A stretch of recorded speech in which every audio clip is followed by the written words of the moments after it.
Okay, so it is now 6:33 on March 16th, 2023, and I call this meeting to order. So I'll do the roll call first. Sonia Villalobos is absent. Councilmember McLeod. Here. Councilmember Clinton. Here. Councilmember Bunker. Here. Councilmember Styler. Here. And I'm Mayor Glaze. Please rise to say the pledge. I pledge allegiance to the flag of the United States of America and to the republic for which it stands, one nation, under God, indivisible, with liberty and justice for all. And to the Texas flag, honor the Texas flag. I pledge allegiance to thee, Texas, one state, under God, one and indivisible. And I'll do the invocation. Dear Heavenly Father, Lord God, thank you for this nice city of Martindale, this great city of Martindale, and for our great state. Lord God, we do lift up the leadership here in Martindale and in the state of Texas. Lord God, please be with us and help us and guide us in all the decisions that we make on behalf of the residents. And as always, we thank you for the gift of salvation. In Jesus' name, amen. Amen. Okay, are there any public comments?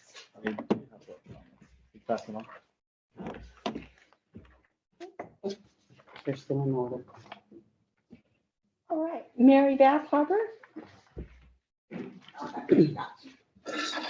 From the library. I want to invite everyone to come to the Kite Day, and I think the mayor put this in the city notes from City Hall. Kite Day is Saturday, April 1st. It's from 1 to 3 p.m. in Bates Park, and it's free. We're going to have kites, buckets, bubbles, frisbee golf, and some other surprises. And the rain date is Saturday, April 15th. And the Phi Gamma Delta fraternity and Chi Omega sorority are going to be helping us. Also, we have a tax aid clinic still going on until April 18th. And all the February appointments are full, but you can still sign up in March, but it's just on Tuesdays. And amazingly, they can get lots of people through there. Also, on April 13th is a free legal advice clinic, which we're hosting, and this is from the Dispute Resolution Center. This is for non-criminal matters. This is, it's called Martindale Minutes, this thing right here, and it's attached to the outside of the library. You just, pick up one of these. Anyway, there's a lot of information out here about the free legal advice clinic. And also, March 28th is another Communities Unlimited meeting in Crook Store. I believe it starts at 6 to 7. I'm not sure about the exact time. That's the first part. Okay, now that's library information. Okay, now then, as a private citizen, I just want to remind y'all that next Tuesday is City Council meeting. And if anybody wants to speak to San Marcos City Council, you have to, there's a form online that you have to sign up at least by 12 noon on the day, either in person or written comments, which I think is not very handy. Somebody like me that just shows up and wants to talk. Anyway, you have to sign up at least by 12 noon. And then there's the following Tuesday is planning and zoning. And that's when I believe that's on the 28th, March 28th. That's when they're going to vote on the smart terminal. And again, that one you can sign up ahead of time or just show up. You don't really have to sign up by 12 noon. But anyway, San Marcos City Council knows how this is all. Thank you. Thank you. Thank you. Okay, and the next one will be Virginia Parker. Hello, Mayor, Council members. I'm Virginia Parker with the San Marcos River Foundation. Sorry, I have a little bronchitis happening, but I'm not contagious. Okie doke. So I wanted to talk about 3 things. The first, I was able to talk to Mr. Calderon before the meeting. about the solar farms, and something that the River Foundation would be looking at is like what chemicals go beneath solar farms. And so that would be something I would encourage you to look at. Just, you know, solar farms are great. We all know that that's a great source of energy, but be thinking about what goes underneath them, since we know that this is a flooding area. The second thing is the Walton wastewater treatment permit request has come back. The response to comments have come back from TCEQ. SMRF, San Marcos River Foundation, along with Texas River Protection Agent or Association, we both requested the public meeting. Now we're trying to analyze with the response to comments and with the amendment that was recently made, if we're going to continue to like request the contested case hearing. That would be the next step. I will tell you, I'm not really thrilled that they went to no reuse, because we need reuse in this area. We don't need to be using potable drinking water on our grass, etc. And then they're still using chlorine to treat the water instead of a UV process. And then they went to a 5521, which is exactly what the city of San Marcos uses, but there is better technology out there today, and it's 552.5. That last number is what is the phosphorus number, and the two things that lead to algal blooms are nitrogen and phosphorus. So something to be thinking about as a city. If they move the location, Martindale would have standing, but the River Foundation may not if we don't have a member within 1 mile downstream of that location. So y'all might become more important than we are if the location changes, which I don't know that it has. And then the last thing is on the vacancies with the committees. I know I'm on the River Committee. We've lost several members because one does not live in the ETJ and another one is on a different committee. And so I would ask that y'all go back to the old rules. We have a lot of talent in this area that may not necessarily be in the ETJ, but maybe they learn what Martindale's up to and then they're attracted to become in the ETJ.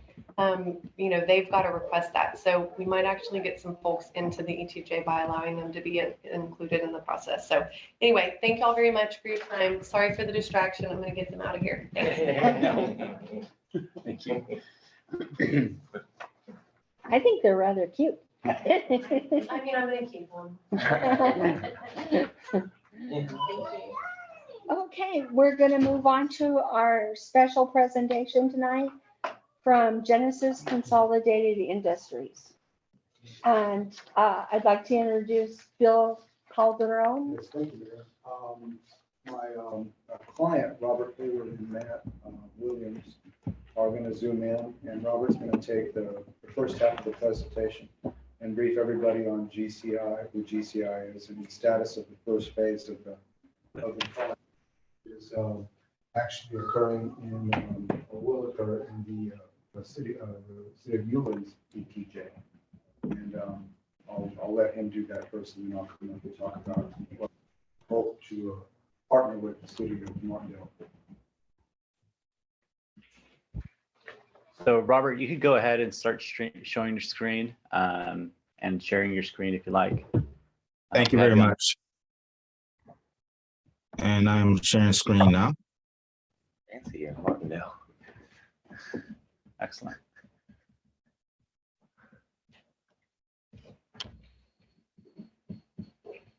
Before we get started, you know, Bill Calderon, I think Bill Calderon is representing us today in the city council meeting.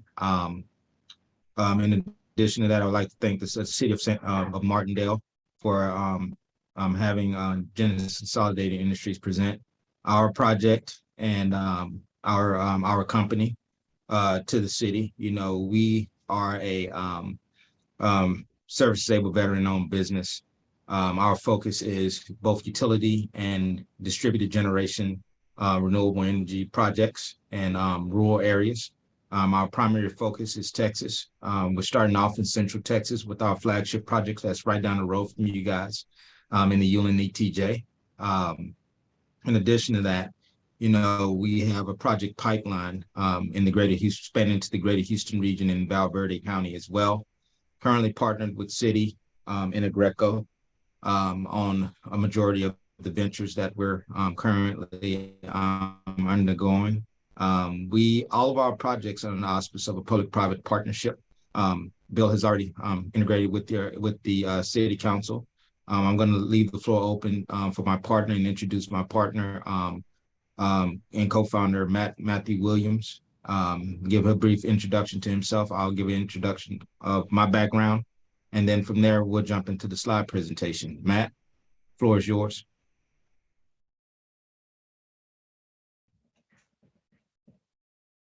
Oh, let me get Matt going on. Yeah, there's some permission issues here. That gentleman's name was Robert Hayward. Yes. All right, Matt, you should be good to go now.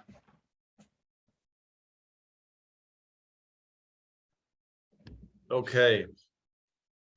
Good evening, everyone. Sorry, apologies in advance about any background noise. We have a pretty noisy thunderstorm and hailstorm passing through Dallas right now. So great to see everyone. Thank you so much for setting aside the time, to let us, speak to you this evening. Matt Williams, I'll be very short, succinct, President, CIO of Genesis Consolidated Industries.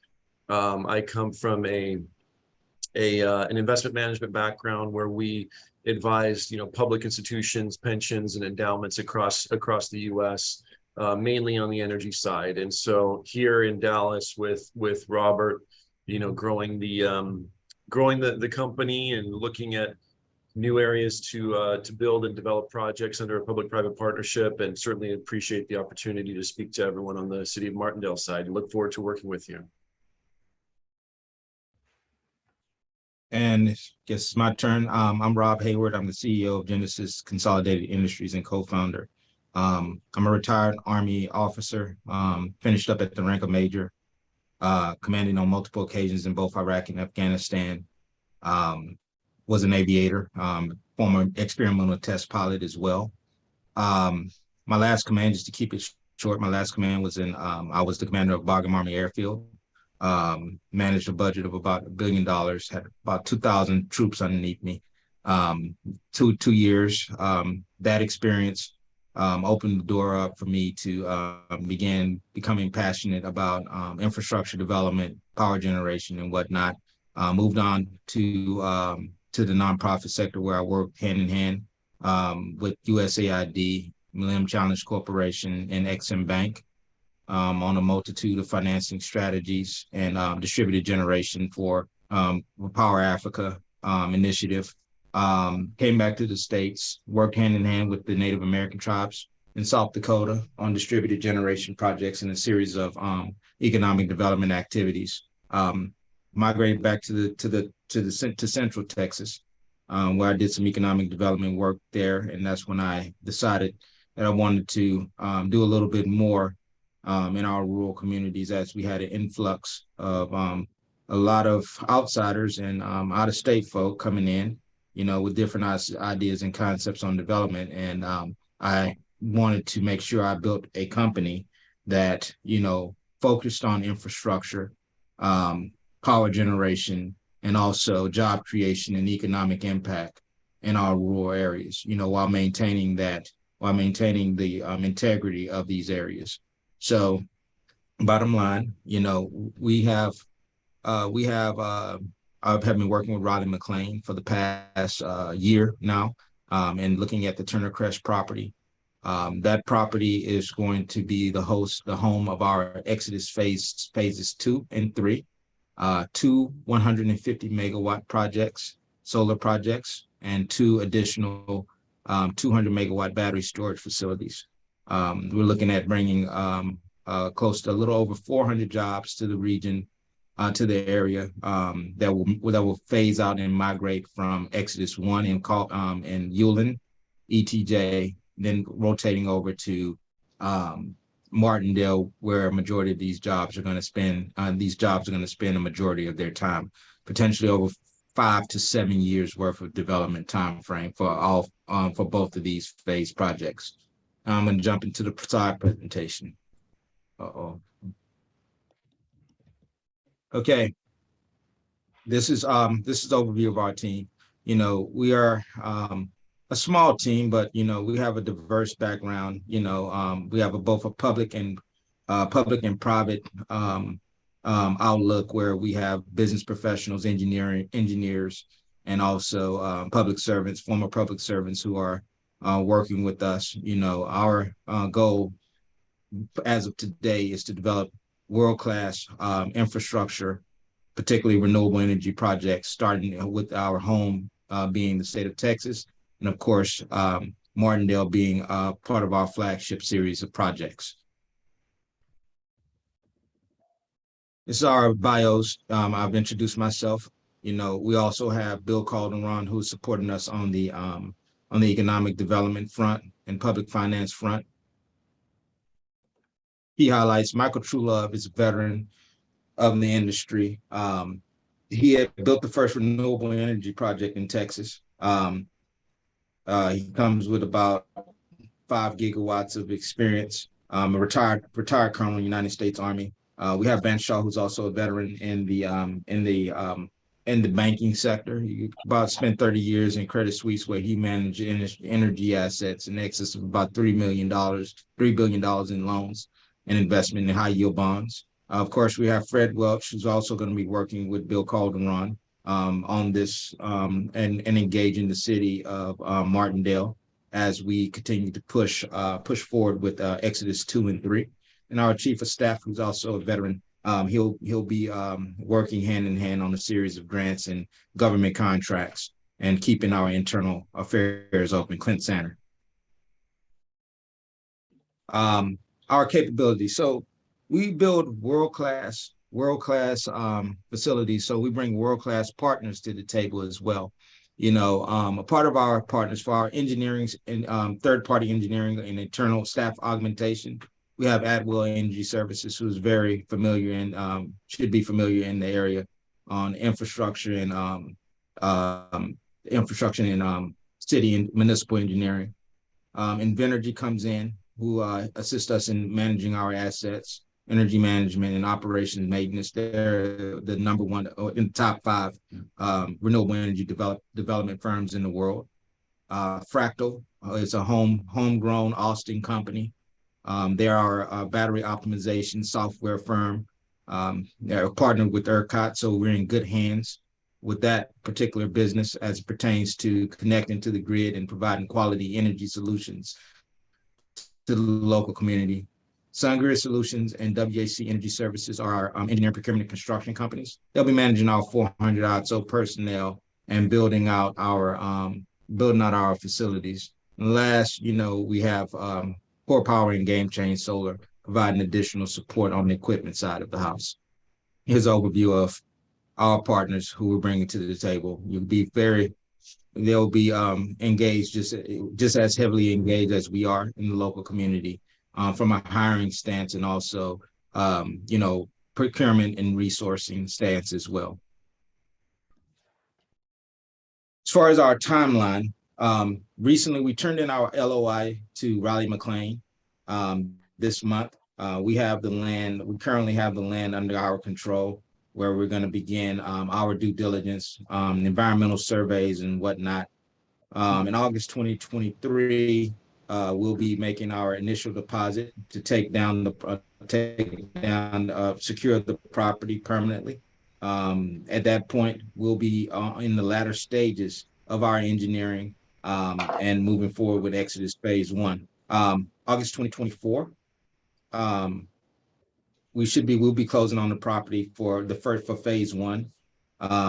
September 2023 through July 2024, we're going to initiate all of our engineering operations, proceeding to construction. Construction is going to initiate mechanical and electrical. It's going to initiate in September 2024. In April 2026, that the first facility will come online. Then we'll move on to Phase 3. These slides are going to be available to the city, and so you guys are tracking that timeline. And we won't be a stranger in the town. We'll make periodic visits and update our progress with the facility. That's our overview for this particular project. most importantly, again, we're going to be reaching out to the community. We have the first of its kind training program for renewable energy solar technicians, apprenticeship job training, partnering with Austin Community College. So, we're going to be bringing our engagement, unlike most solar companies, our competitors, instead of coming in and trying to flip projects. Our engagement is going to be based on, number one, capital investment injected into the local community, raising the tax value and the appraised value of the property, and contributing to the comprehensive annual financial report. Number two is job creation, bringing that added value where we're hiring locally and we're training and hiring locally to make an impact with the local citizens, introducing them to a new market. Thank you for your time. If you have any questions, I'm open. Yeah, Robert, got a quick question. Okay. Can you hear me? Is this going to Yeah, be Introduce Mike McLeod, place 4, City Council? Okay. Over there. Okay, okay. I guess my question, is this going to be a it's like 3,100 acres. It's going to be a solar farm / battery storage? Yeah, so there's actually going to be 2 farms on the property. So we'll have the first solar facility is going to be 150 megawatts. And then we'll roll into the second solar facility. We'll utilize approximately 2,000 acres of the total acreage for solar development. We're also partnered with Black and Veatch. This is something that we'll explore with the city as well for some indoor farming, vertical farming developments as well. Combining. Explain that terminology again to me. I didn't quite understand. Oh, I said we'll have 2 solar developments on the property, which will take up about 2,000 acres. Yeah. We're currently exploring the prospects for the final 1,000 acres, which could be potentially agribusiness, indoor farming is something that we're looking at, housing, and mixed use developments as well. Okay. Real quick, you said you had the land under control, or look at your chart. You're going to possibly close in 2024? Is that, Yeah, did I read that right? Yeah, we're closing until 2024, but we're going to secure the property in August of this year, based on with our initial deposit that we're going to be putting down. We're going to put down a significant deposit on the property to basically run our engineering reports and prep the property for mechanical and electrical construction.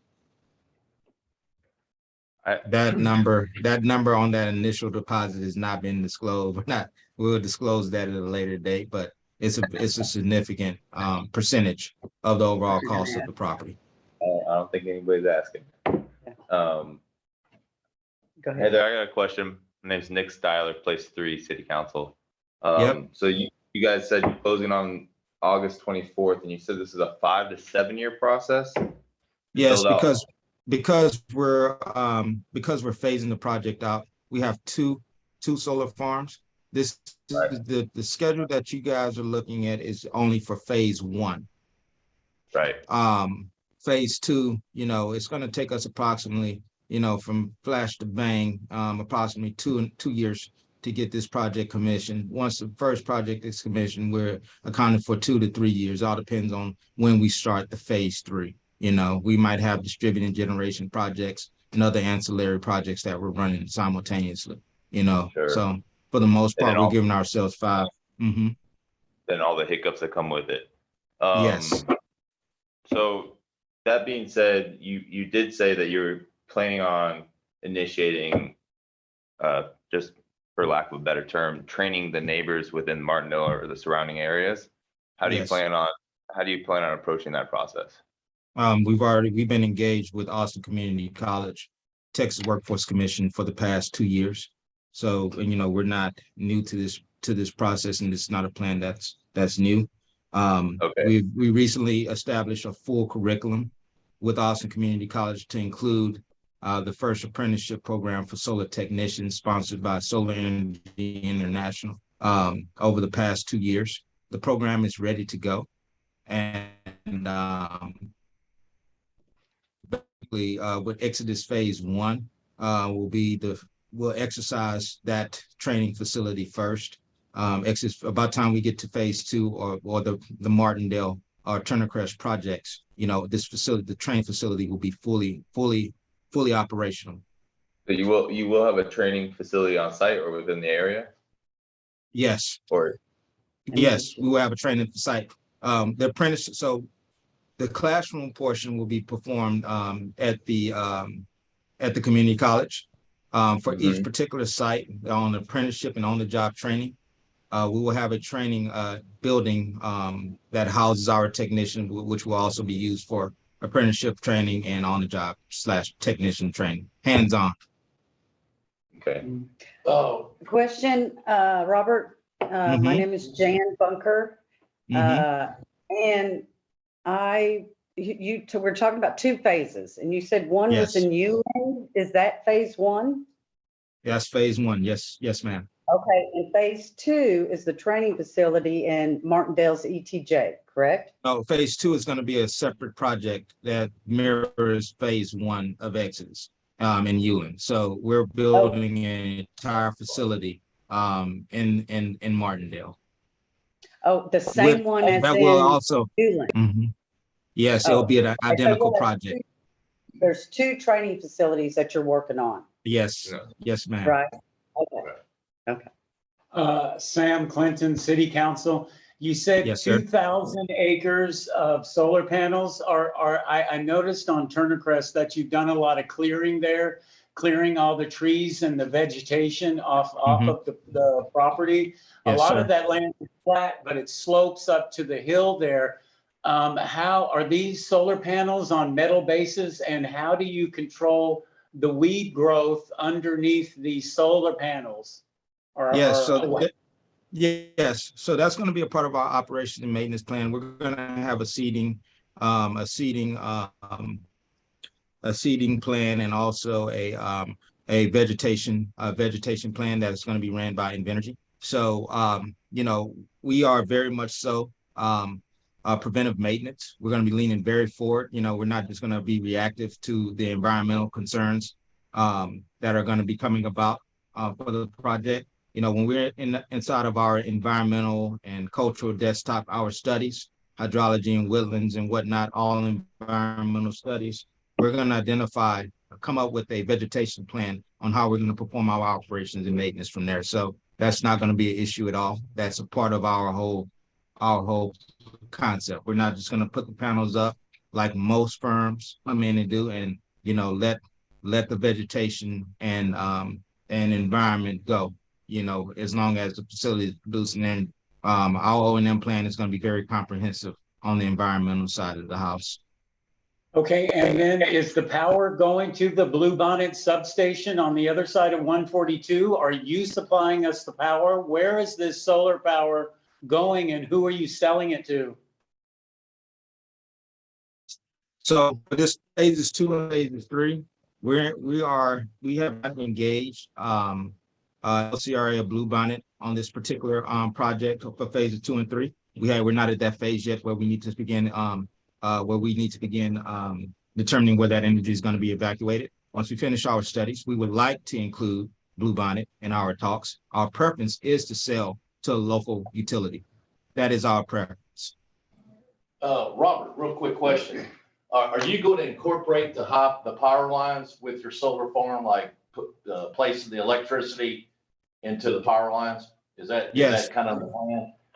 Okay. Yes, we are. And yes, we are. And another question, you said 2,000. So how many acres you think will be for battery storage? Kind of educate me a little bit. I mean, okay, is the battery storage? Go ahead. I'm sorry. Yeah, the battery storage. So the larger footprint is always going to be the solar. So, when we start talking about the 2,000 acres for battery plus solar, battery storage is going to have a small footprint. So we're probably looking at about 25 to 30 acres for the battery storage facility for each of those 2 battery storage facilities. So no more no more than 60 acres is going to be allocated for batteries. Just as a note, we're not going to be building any outdoor battery storage facilities. Our facilities will be indoor facilities to ensure that there's no environmental hazards, that all the safety precautions are taken into account to ensure that any issues with our systems are contained within a building format with redundant firefighting systems. Are they climate controlled? Climate control as well, sir, and liquid cooled. Okay. So real quick, I mean, I know on power lines, like for example, the easement is 120 feet. Will that be part of the land use or not? Or you can't touch that, right? We're currently discussing that. We still have some discussions to do on that front, but that is very favorable on our end, moving towards those. Hi, Robert. I have a question here.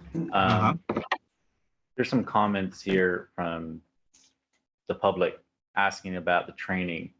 Do they plan to do training only for students, or is this for anyone?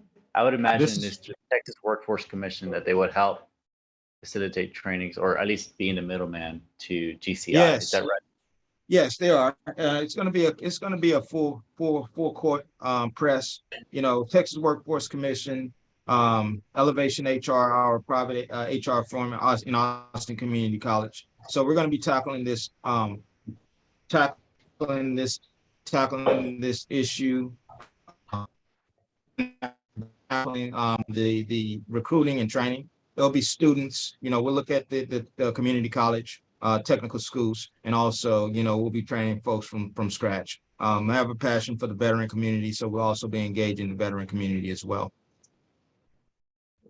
Robert, I noticed where the location, Sam Clinton, on the Highway 142 Valley View Way is right across the street where the Smart Terminal possible extension will be, and they're going to build a road across there to 110. How do you anticipate the employees coming into your facility on 142? Or are you constructing roads or Yeah, what? we're not in that phase of the design yet. We're currently determining access points.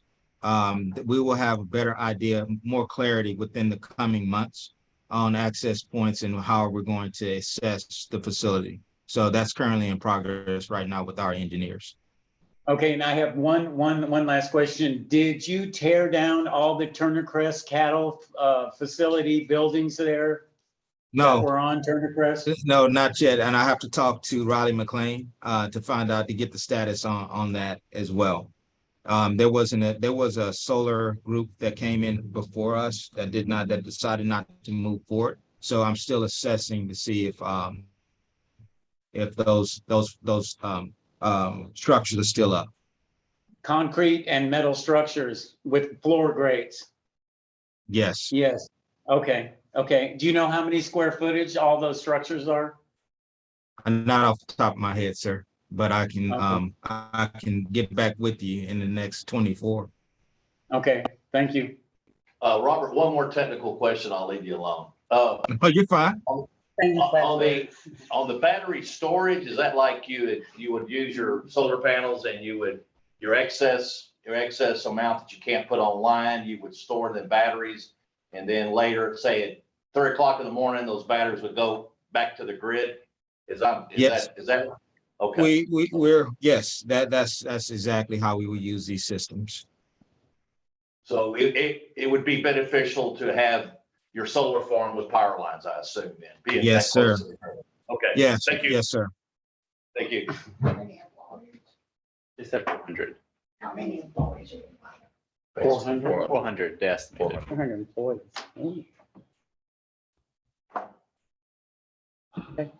Well, it seems that we've got a lot of questions answered. Thank you, Robert. I really appreciate it. I really appreciate you guys. And we'll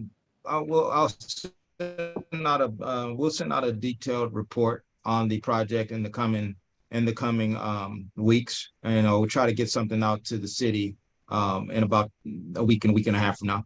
so you understand exactly where we're at in time and space with the project and our progress. Okay. All right. Awesome. Thank Thank you you. for your transparency. Thank you very much. Thank you. Thank you. Do you think you could show them the map of where it's going to be that we? can Yeah, I would see? like- It'll come up in It's- the That's next presentation. that's in Bill Calderon's slides. Oh, he's, That's okay, his job. okay, thank you. Oh, okay. Yes. Um, Okay. all right.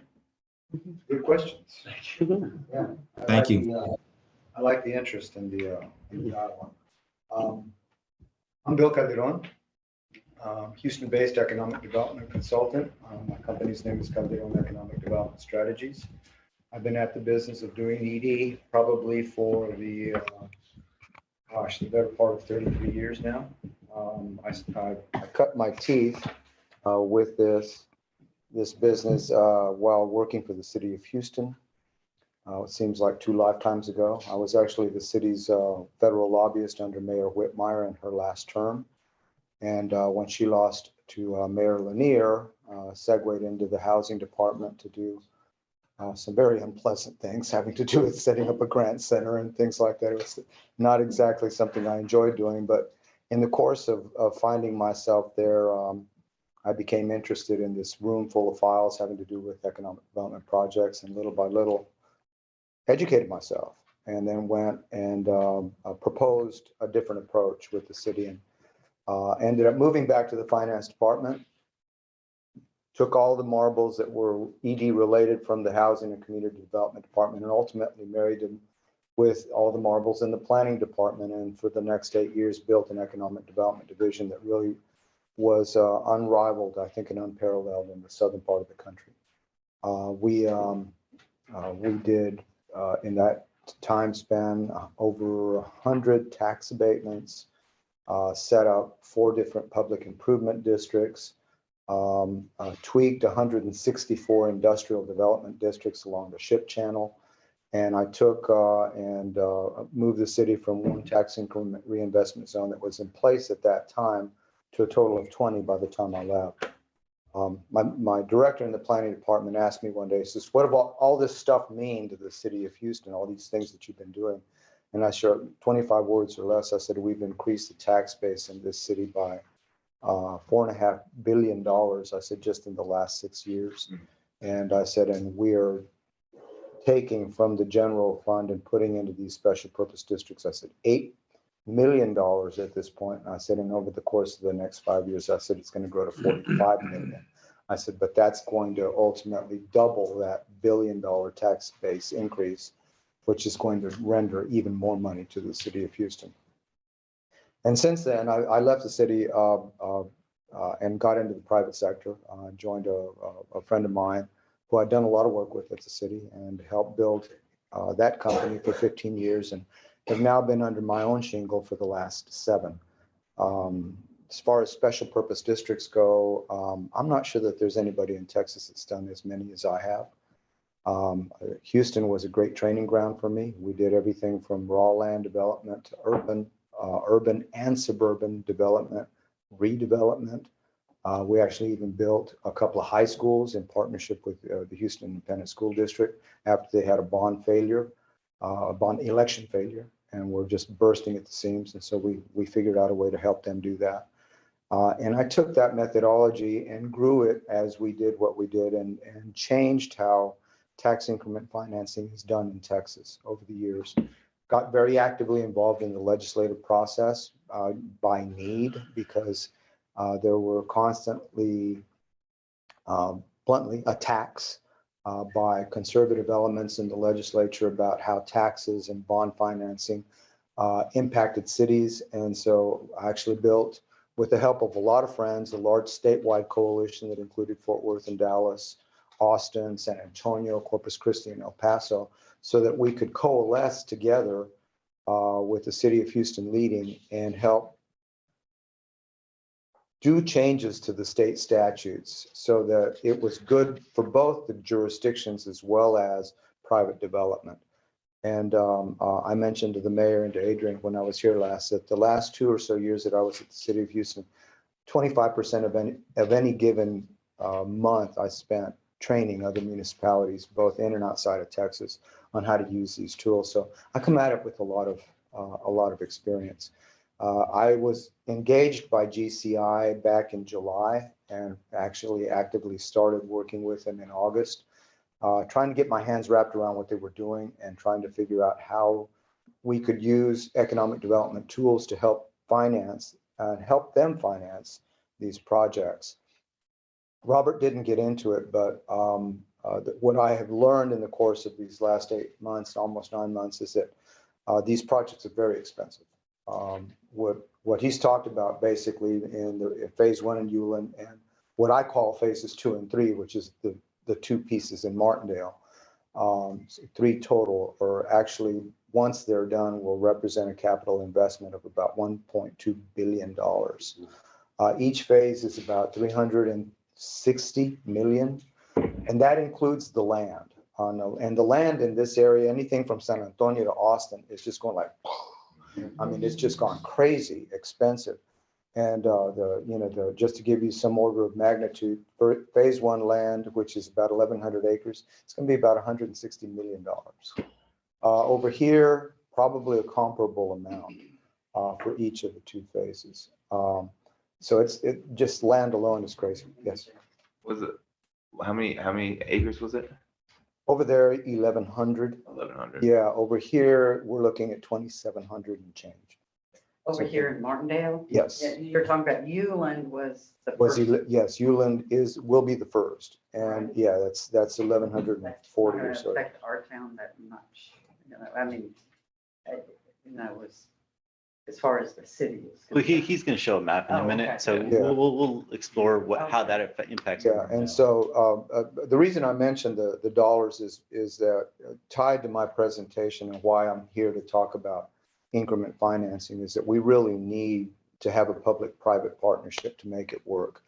And we're not asking for, funding of everything that we can do. There's a fair amount of money that's going to be generated by these projects. And if you take out the land costs in that $340 million number that I threw out per phase, you're left with about 220-ish million that finances the actual construction of the farm itself. And that includes labor, the training, and all of the hardware and everything that basically needs to be built in order to start generating power.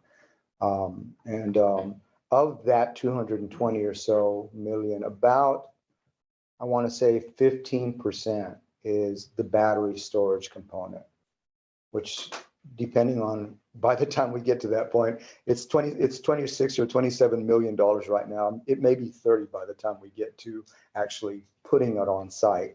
And so what we're asking for the city of Martindale to consider is use of a TERS so that we could capture some of that future revenue and pay for just the battery component part. We'll cover everything else with the other private capital. And so that's essentially the big picture ask that we're looking to establish as a partnership with the city of Martindale. A couple of technical points. We are outside of your jurisdiction right now. Our line comes up to your line basically once acquisition of that property is done. But no, I take it back. Our line does not come down. There's our closest point, and you'll see it on 142 when we put the map up. Along the highway between here and where the Turner Crest property is, there are 7 parcels of land that are individually owned by different people. In order for us to be able to actually petition for annexation and be able to maximize the use of the TERS, we'd have to get either a strip of that incorporated into your city, and there's a way to do that through what's called special purpose annexations. And/or on the southern end, do something similar. It's not quite as far, but either way, we do have that hurdle that we need to get over in order to be able to technically hand you a petition and say, let us in. And what's this TERS? Tax increment reinvestment zone. Okay. So Bill, do you want to walk through the presentation? Yes. Just let me know when you're ready to move on. Let's go. Let's go. let's go. TERS, by the way, is it's one of a myriad of special purpose district tools that's available for use in Texas. Basically, its function is to create, by use of a special purpose district, create an ability to partner with a public entity or entities, depending on how many are participating, and use some of the future taxes that are generated by the development that occurs within its boundaries to pay for project costs within the boundary. It's great for raw land development or existing development where you're talking about redevelopment. It's excellent tax base expansion mechanism. And what I've found is one of the most beneficial things about it is that because it works like it does.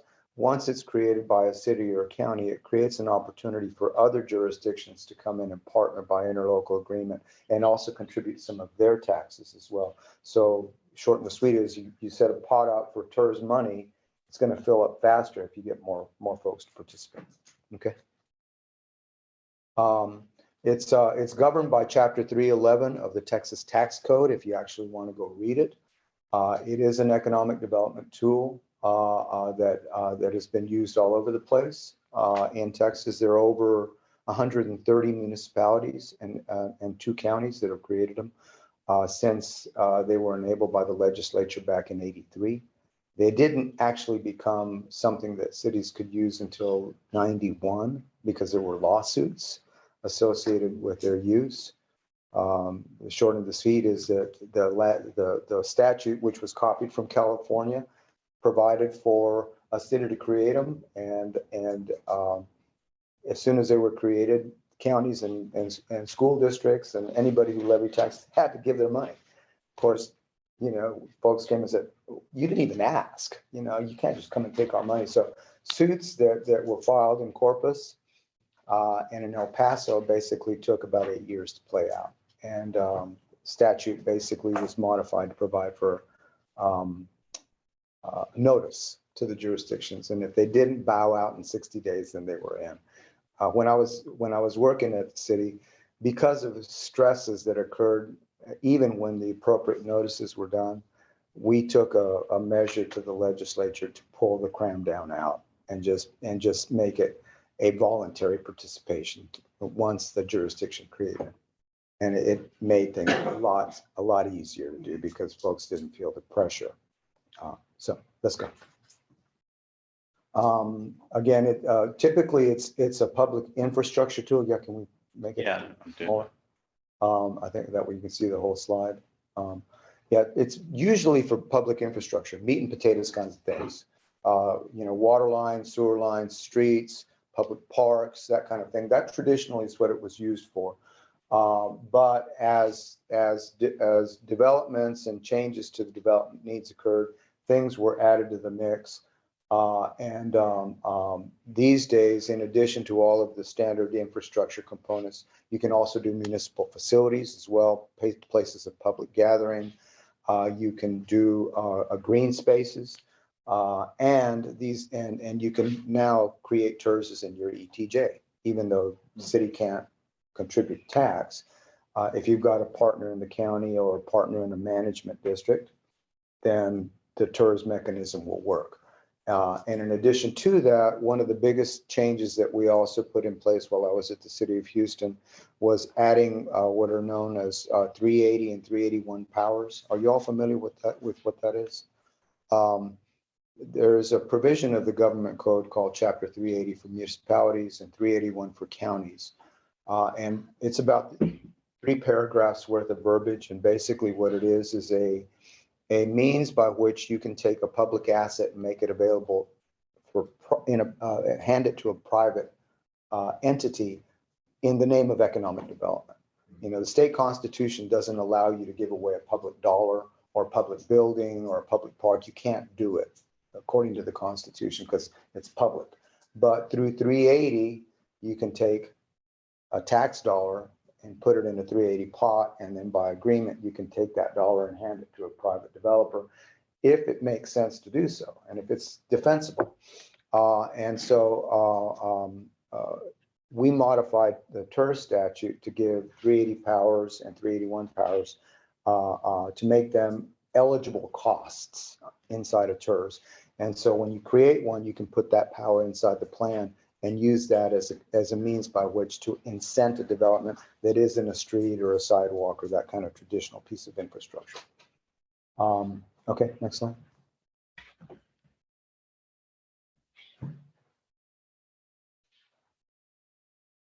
The criteria and a lot of the information on these slides is directly out of chapter 311 of the code.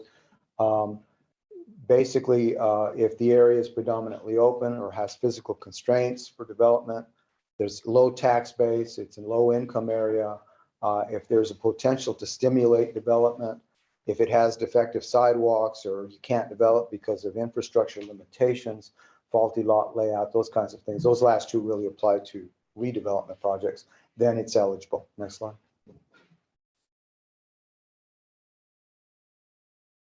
Okay, this slide is one that you will see in training manuals. I'm not sure who actually developed it, but it's one that I've used for years now when teaching people how TERSs work. If you look at the graphic and you see the bottom line that basically would create a rectangle before you get to the far right side. That basically is intended to represent what we call base value. In other words, when you create a TERS, you take a snapshot of everything that's out there and that becomes base. In the case of the land out here, I believe the value here is like 19 million. It's not taxed at that because of the exemption, but yeah, but I think it's like roughly about $19 million. So if we plop TERS down there right now and we annex into the city, we figure out all of the issues that we've got to get in. The taxes on that $19 million would be collected and they would come into your general fund because it's base. It would be something existing. And that would continue throughout the life of the TERS.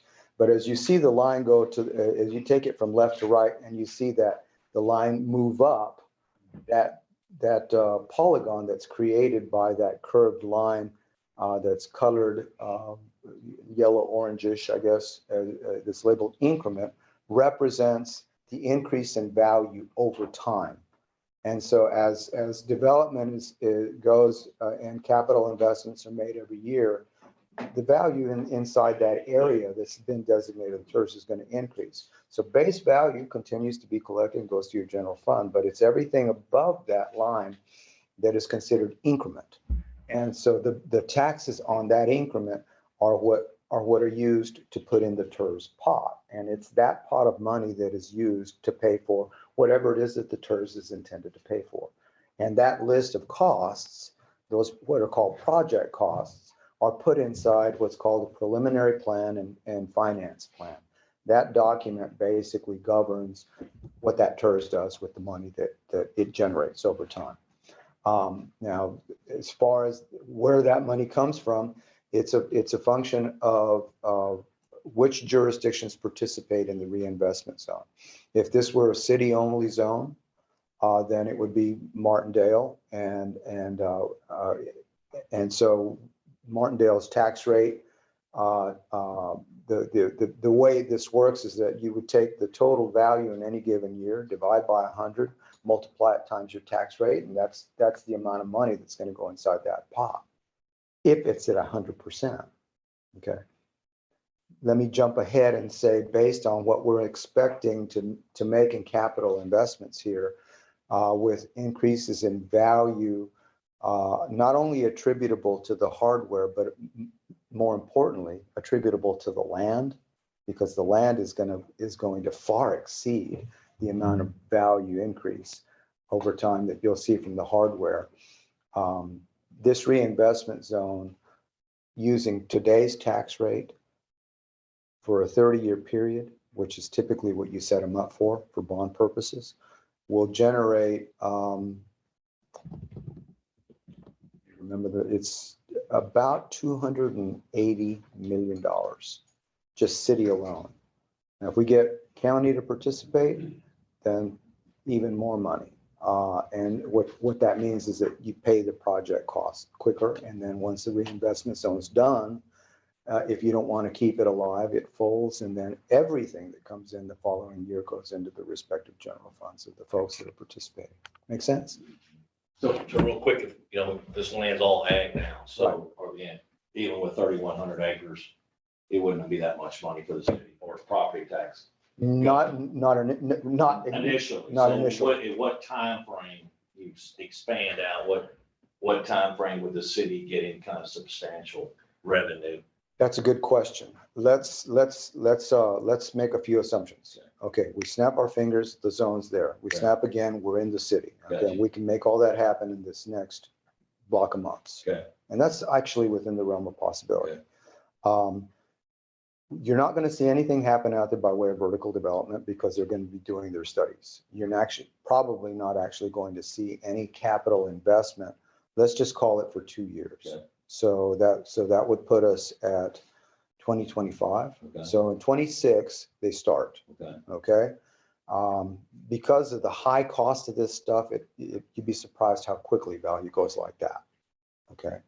And not only that, but during this time period, the land is also going like that. And even though it's not a dollar invested, it's still considered increment. I guess my question is, at what time would it go off ag?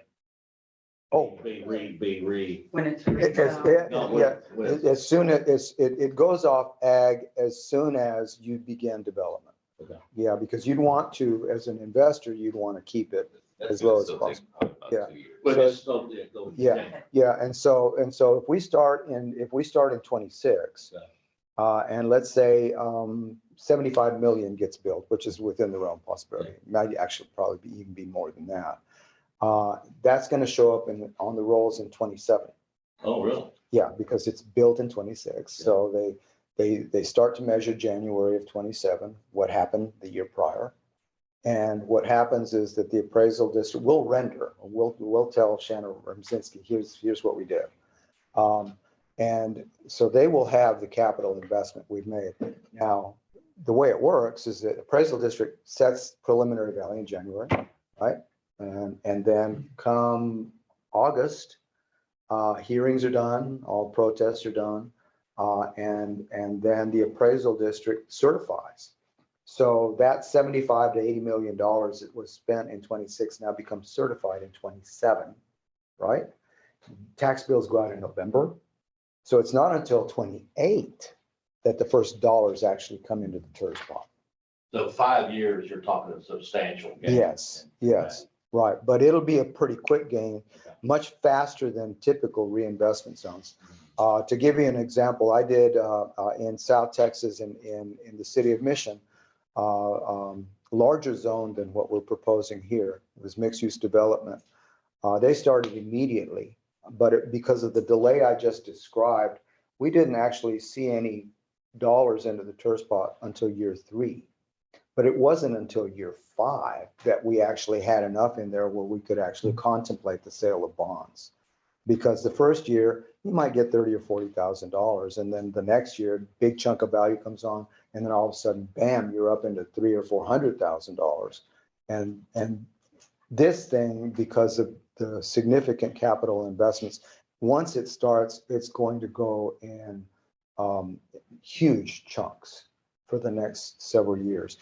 But the interesting thing also about these, I had to really get into the weeds and talk to not only the appraisal district, but their industrial consultant, because they don't do these kinds of things in-house. They have a firm out of Boston who they hire.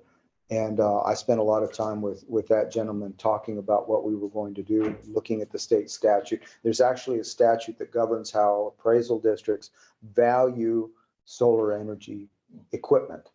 And what that statute says is that, you know, you get 2 years worth of 100% value. So if you're spending $100 million on solar panels, that's the value of the panels. Year 3, they've got to start dropping it. And they have to drop it by 10 to 12%. This is in the statute. And they continue to the devaluation of that, basically depreciated value until year 10. And when they get to year 10, the maximum value can be no more than 20% of what it was in year 1. And basically the statute says you got to keep it there. And so the asset's going to start way up here and then go like this. But while the asset's doing that, the land is doing this.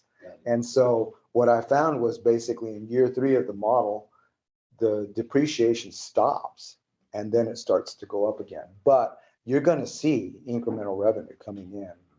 I believe if we create, if the council were to consent to create, we're probably going to see revenue, I would imagine probably by year 3, just on the land. I've got a question. Yes. I'm the city treasurer. On that $19 million initial value, is there going to be a rollback on that? Yes. So we've also got 5 years of 5 years of 19 rollback. million going backwards. Right. When that starts. Correct. And is this similar to like how they built the Cabela's and Buda? Yes. And all of that? Yes. They used a TERS there. Okay. And I seem to remember they had some kind of issue because they said they were going to hire so many people and they didn't meet this threshold and the state ended up clawing money back. Right. Could that happen to us? Well, and actually, as I'm thinking about it, I believe the Cabela's wasn't a TERS. I think it was a 380 agreement. Okay. And 380 agreements, like tax abatement agreements, do have clawback provisions. They're statutorily required. So if you have to have what they call performance measures and job creation or collateral tax-based expansion because other people come because they want to be close to Cabela's. And they're not incented, those kinds of things. You have to be able to document those in order to be able to say, we're in compliance, so don't take the money that you've given us or the money that we've saved. Okay. And that's what happened there because it was both an issue of not meeting the value that they projected that they would. And I think it was a job creation thing. In this instance, we don't have, one of the beauties of using a tax increment reinvestment zone is number one, it doesn't hurt you at all. Let's just say we go through the machinations and this whole thing tanks, it's not going to happen. But if it did, there's no way you're going to lose anything because you're not getting anything now anyway.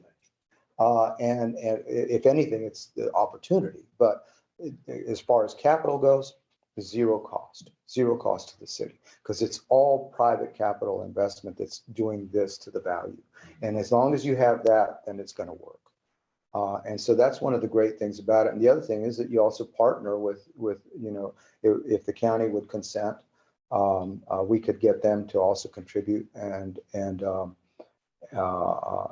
pay this thing out faster. Have you made the discussions with the county yet? We have.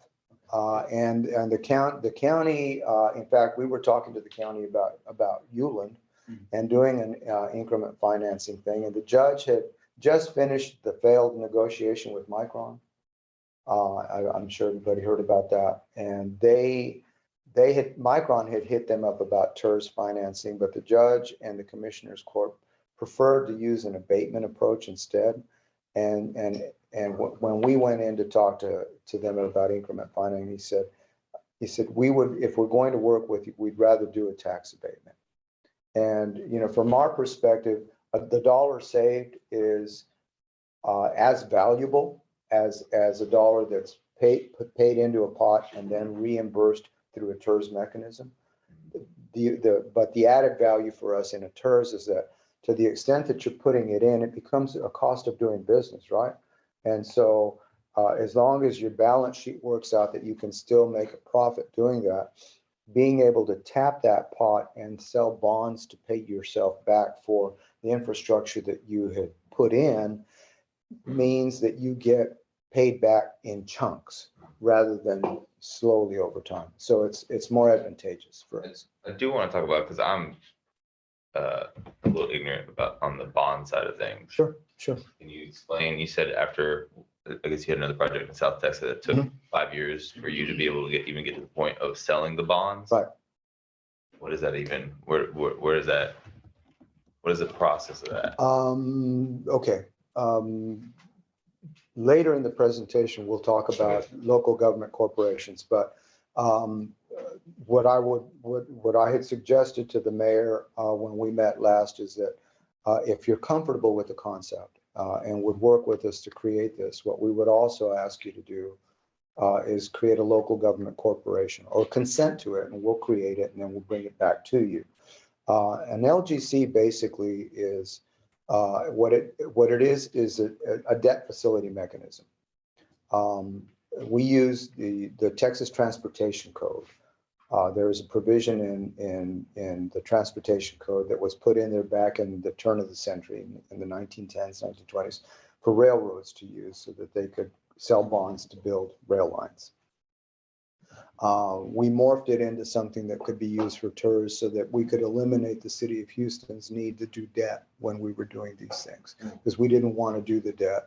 Long story there, I won't bore you with, but it was better for us to figure out a way to not have to do that. And so I worked with Vincent and Elkins, their chief counsel for economic development, and another person at the city of Houston in the legal department who was very valuable, to come up with a structure where, with city consent, which is a simple resolution, you file an application with the Secretary of State saying we want an LGC. They issue you a certificate.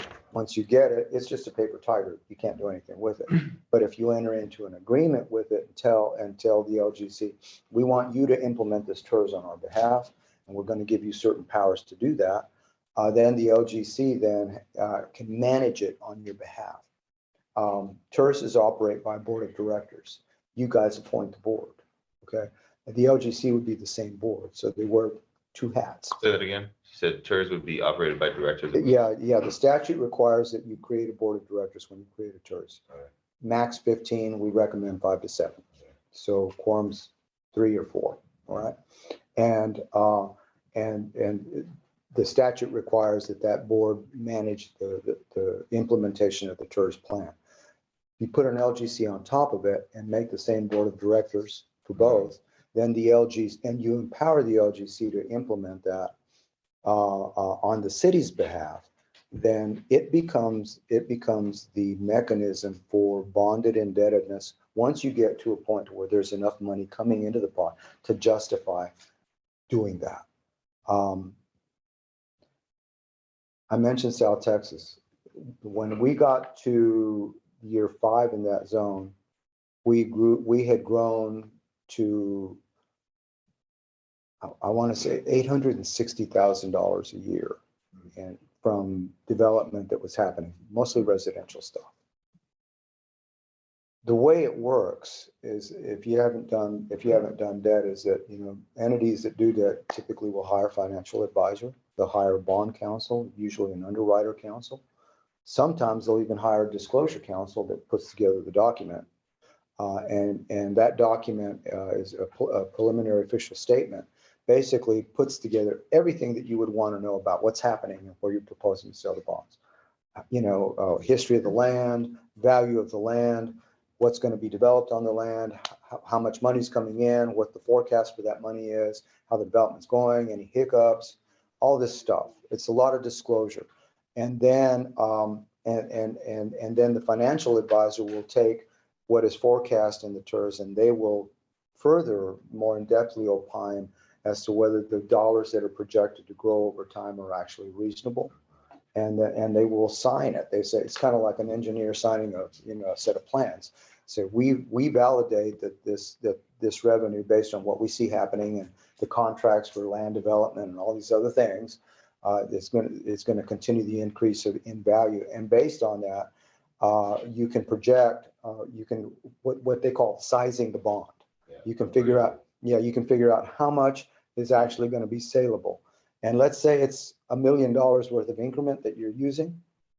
The rule of thumb generally is it's 10 to 1. So if you've got $1 million coming into the pot, generally you can sell $10 to $11 million worth of bonds. So when I was at 900,000, we sold, it was 11.5 million because the interest rates were low. and the numbers worked. And then 3 years later, we did it again. Here, because, we probably won't see anything until year 5, I figured by year 7, we'll probably be in a position where there's a sizable bond that could be sold. Right. And then when you sell that bond, Yes, who's buying that bond? bond buyers. There are, and I'm not trying to be, yeah,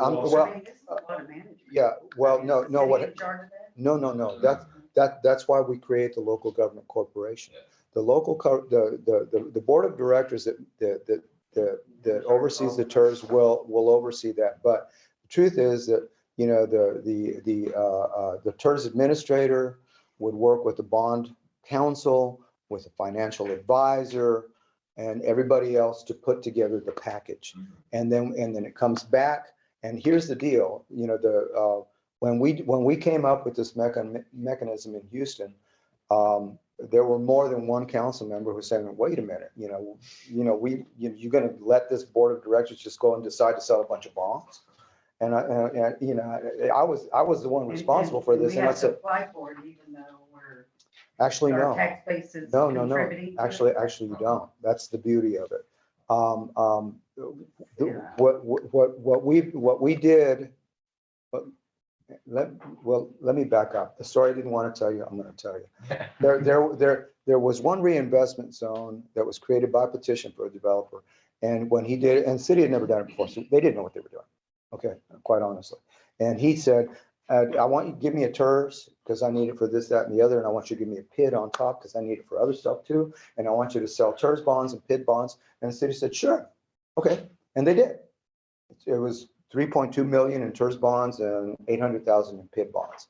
PID was surface infrastructure, TERS was underground, all the roads and utilities and junk. And the guy was developing, but he couldn't pull down the land fast enough because the guy who owned it was selling arms to the Contras in Nicaragua. He was making more money doing that, and he didn't care. So the land didn't develop, and consequently, the value wasn't there to do the debt service when it came due. And so, and they came to me and said, what are you going to do with this, Bill? We owe money. And I was going, I had to go to the mayor and I said, I need to borrow some money from the general fund, please. And we fixed it in 2 years. But I literally had to dip into a pot that wasn't identified to do that. It wasn't a lot. It was, for City of Houston, it was actually nothing, but. Our budget's less than a bit. Yeah. Okay, but because of that experience, when Midtown, which was zone number 2, came knocking, they said, we want a TERS, here's our petition, and we want you to do like you did over there for that guy and do bonds. I said, we're not going to do that. You could scale this down to a small town like us. It's getting too confusing. Because from my understanding, is that when we're going to sell these bonds, we're going to do it through this group that the city council appoints. Is that right? Right. So that group that city council appoints. Well, I'll be happy to sit down with you for as long as it takes so that you can see it. But no, I want you to rest assured that when we did this the very first time, I had to build in checks and balances to make sure that the council would understand that there is no risk to the city. Okay. And so we built into the LGC independent audits annually, budgeting annually, so that you guys would see what was going on. And on top of that, we also put in the agreement that you all, that the council approved with the LGC that said, you guys can't do anything by way of debt until you come to us, council, and show us what you're doing, show us how much is going to be sold, where the money's going to go, how it's going to be paid back, and all of that, so that when those decisions are made, they're made full disclosure. Yes, okay, and I trust that. Right. I just. So I'm not trying All to. these slides do explain a little bit the capacity of what the TERS can do and Right. how it comes from. So in any event, let's go. Any questions about the increment and the base value and all that? In any event, It's going through. It's a little slow on the top.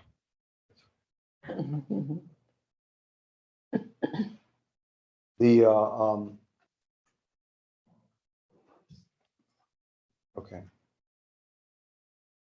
Yeah, I've actually kind of covered this already, in terms of the revenue and the bonds in the plan. This list comes right out of chapter 311. These are the things that a tourist can pay for. You'll note that, the top is, mostly, public infrastructure.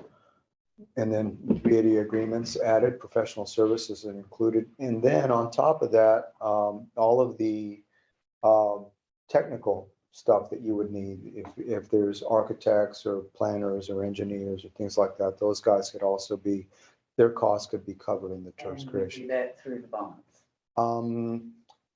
Actually, more often than not, it's usually done by private developer which we would do. They get the bonds.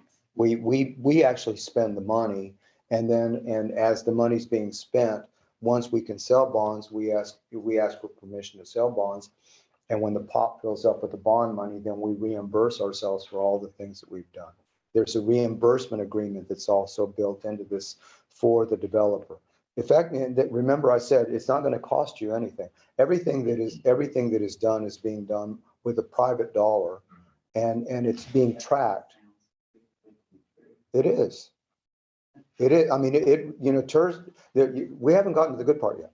Okay. Um, Keep going. yeah. Keep going. Yes. TERS, that would pay for the administrative headache of having the LGC and the TERS board Yes. and the bond attorneys and all that stuff. Yes.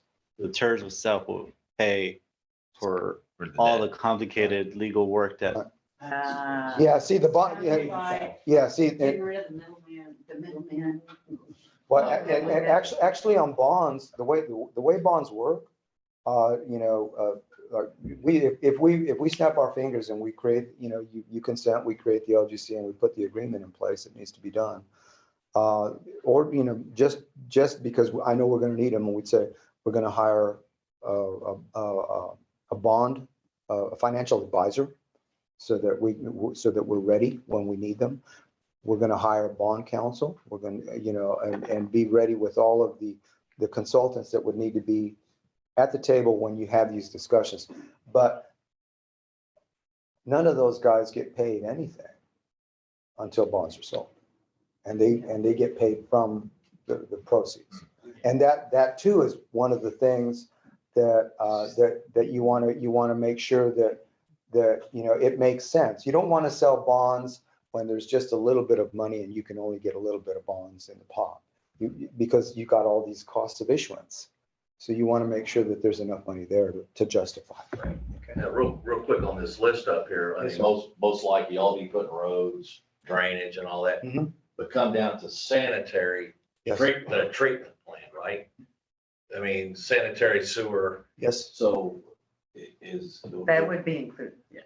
That's what I'm asking, would y'all be building the plant, the sewer plant? Well, I mean, no. the other things I could see, streetlights, all that kind of stuff, but the biggest one for me would be the Sure. the treatment plant. Sure. I'm way ahead of myself. No. We are not, if the city of Martindale were to agree to support us with this, and I hope you will, we're not asking for 100% of your tax rate. The maximum we would ask for is half. And so if $140 million over 30 years could be available for developer reimbursements, that's based on 50% of your tax rate. That means that 140 goes into the TERS pot. Well, while that dollar is going into the TERS pot, there's also another dollar going into your general fund. So as TERS dollars become available for project costs, you also have an equal amount of money available for your general fund. So to the extent that we could add it to the TERS and there's enough money in the pot to pay for a treatment plant.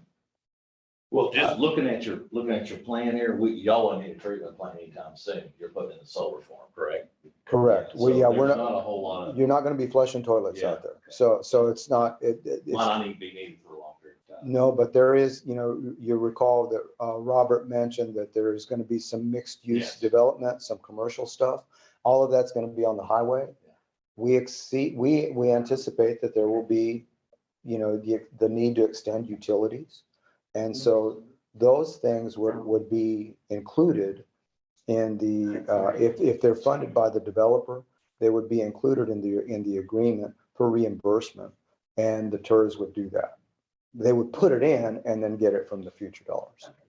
But that's, we're kind of getting ahead of ourselves, so. Yeah, this is all introductory. Yeah. We're just getting familiar with what. Yeah, I just want you to, yeah, I want you to understand that the tool will help us do what we need to do, but as I explained to the mayor when we met, what it's also going to do is create a windfall of future tax dollars to help you guys fund whatever it is that you would want to fund in terms of municipal improvements, streets, sidewalks, green space. So it's whatever. general fund money.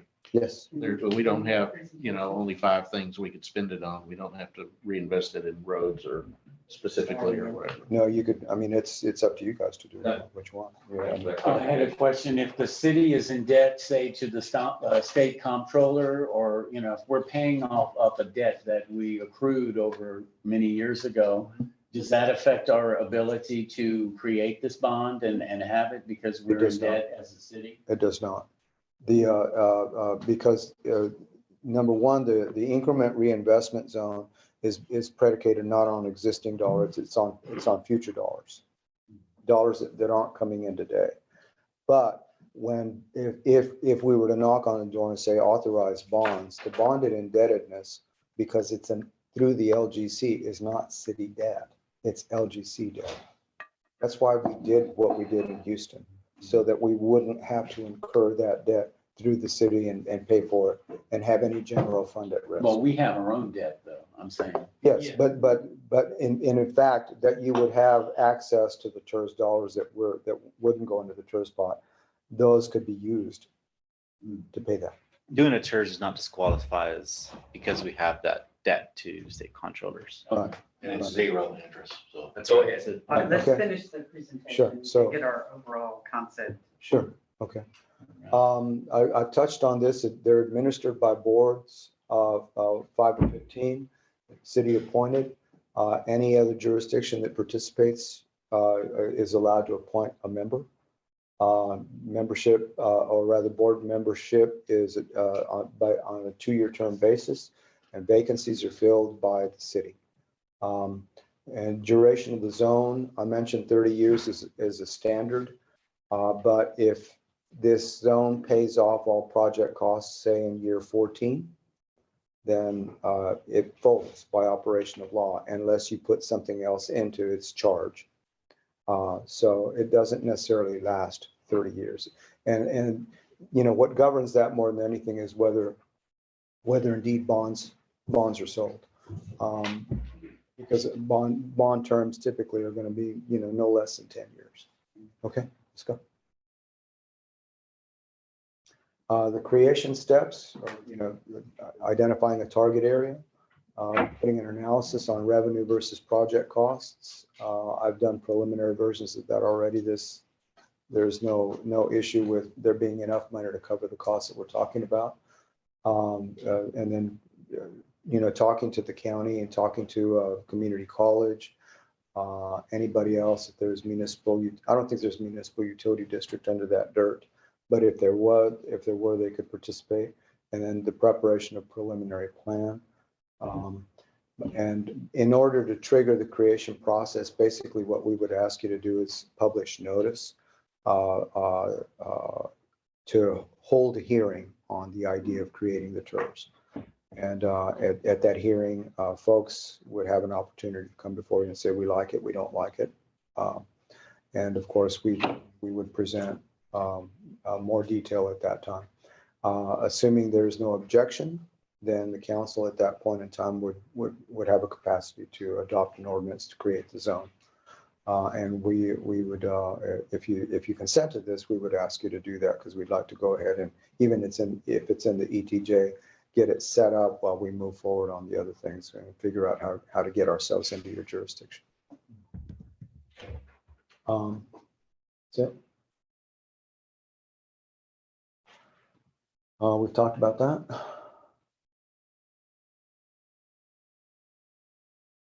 I've talked about these board members, they have to be 18 years of age. They have to, they don't necessarily have to live in the jurisdiction, but it's not a bad idea. Terms are 2 years and typically they're staggered. Council usually appoints the chairperson on the board, and then the board elects the vice and second They vice. have to be citizens of the city. No, they do not. They do not.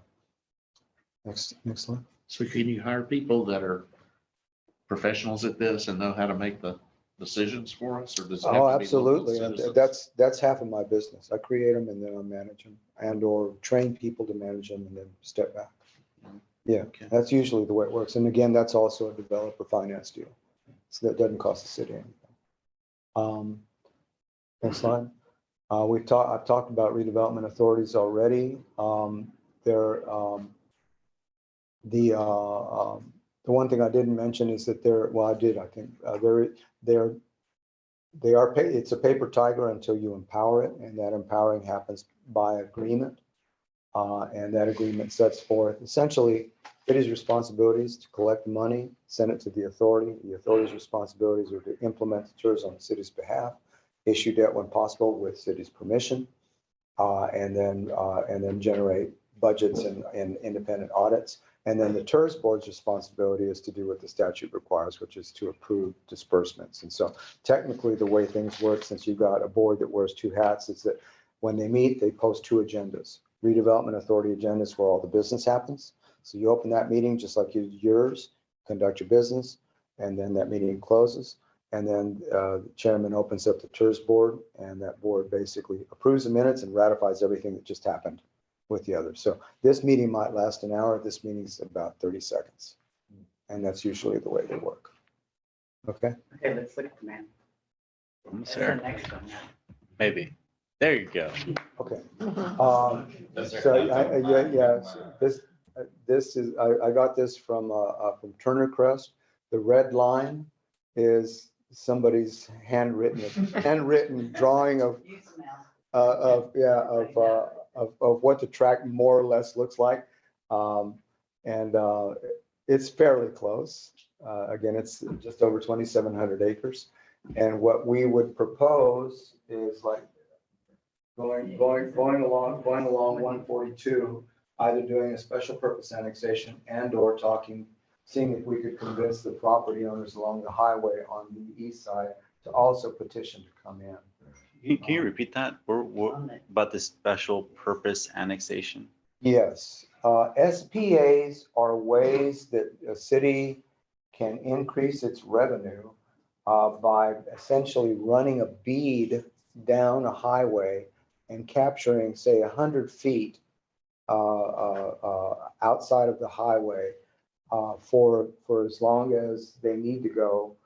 And typically when cities do it, they capture the parcels of land that are generating sales tax. So in this case, that's where, as development occurs, that's where the sales tax is going to be. As we do Retail.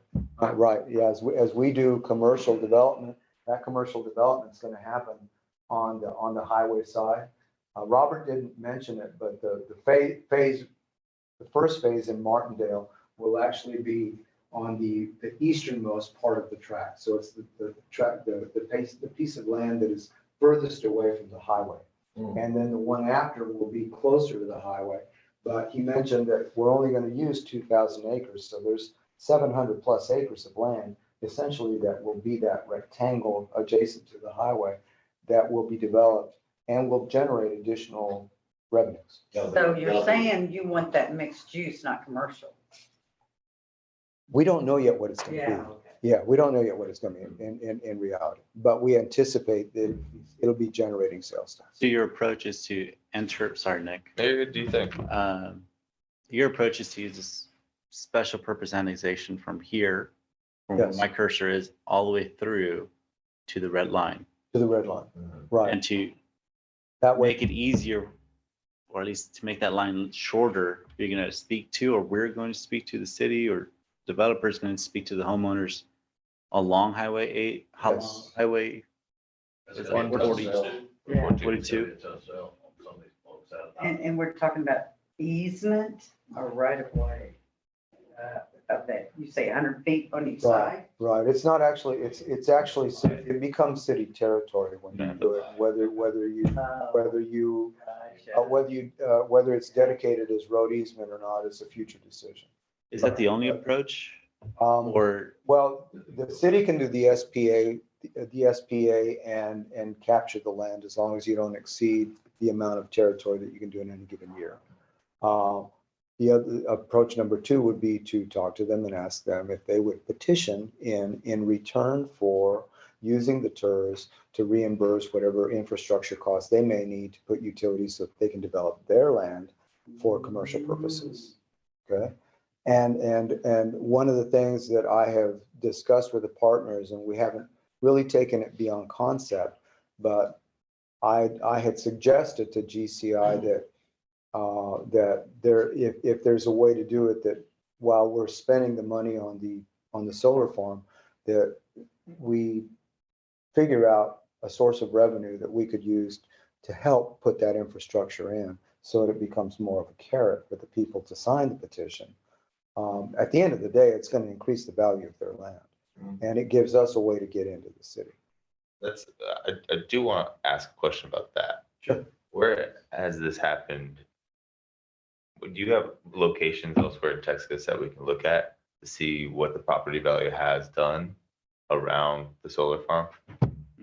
I can find you one. This is my first solar farm project. Okay. But I have buku other projects that I can show you where, I'd be interested. what base value was when we started and what it is now. I'd be interested to see what that does to the property value. That's even that neighborhood there. And there is a neighborhood that's, I mean, they're putting in a neighborhood right next to that property right now. There's development happening right now. So just, Well, I think I know where you're going. And, Yeah, and, just- yeah, either and plus or minus there, so. is it gonna cause hardship? It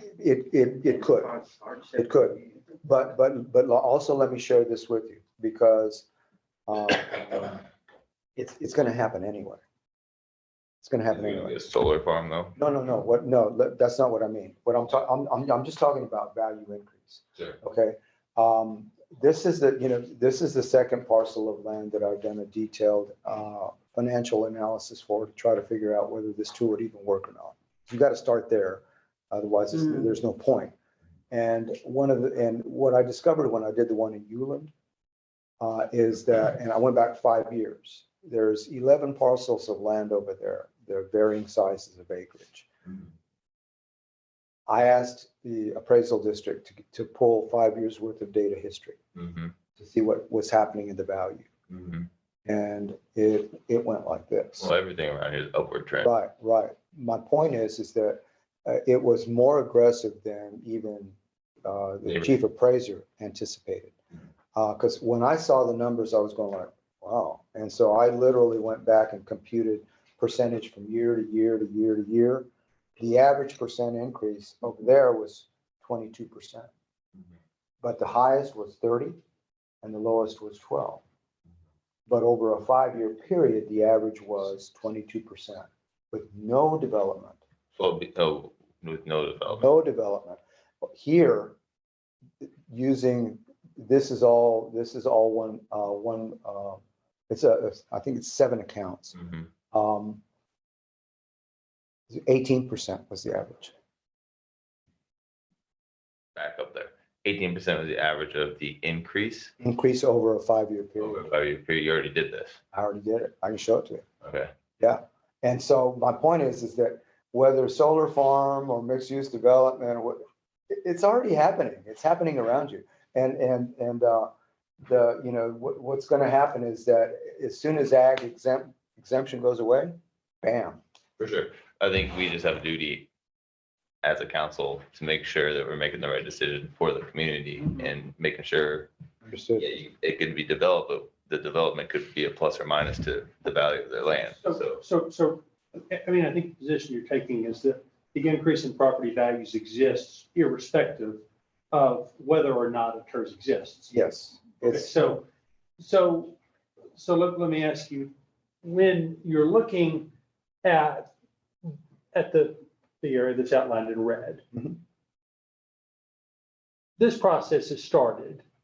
The city's ability to receive the real benefit from this in terms of tax revenue, that is conditioned on that property being within the city limits of. Exactly. And of course, there's no guarantee that's a sure thing that property can in fact end up within the city limits, correct? Well, at this point, I can't tell you for sure that it can.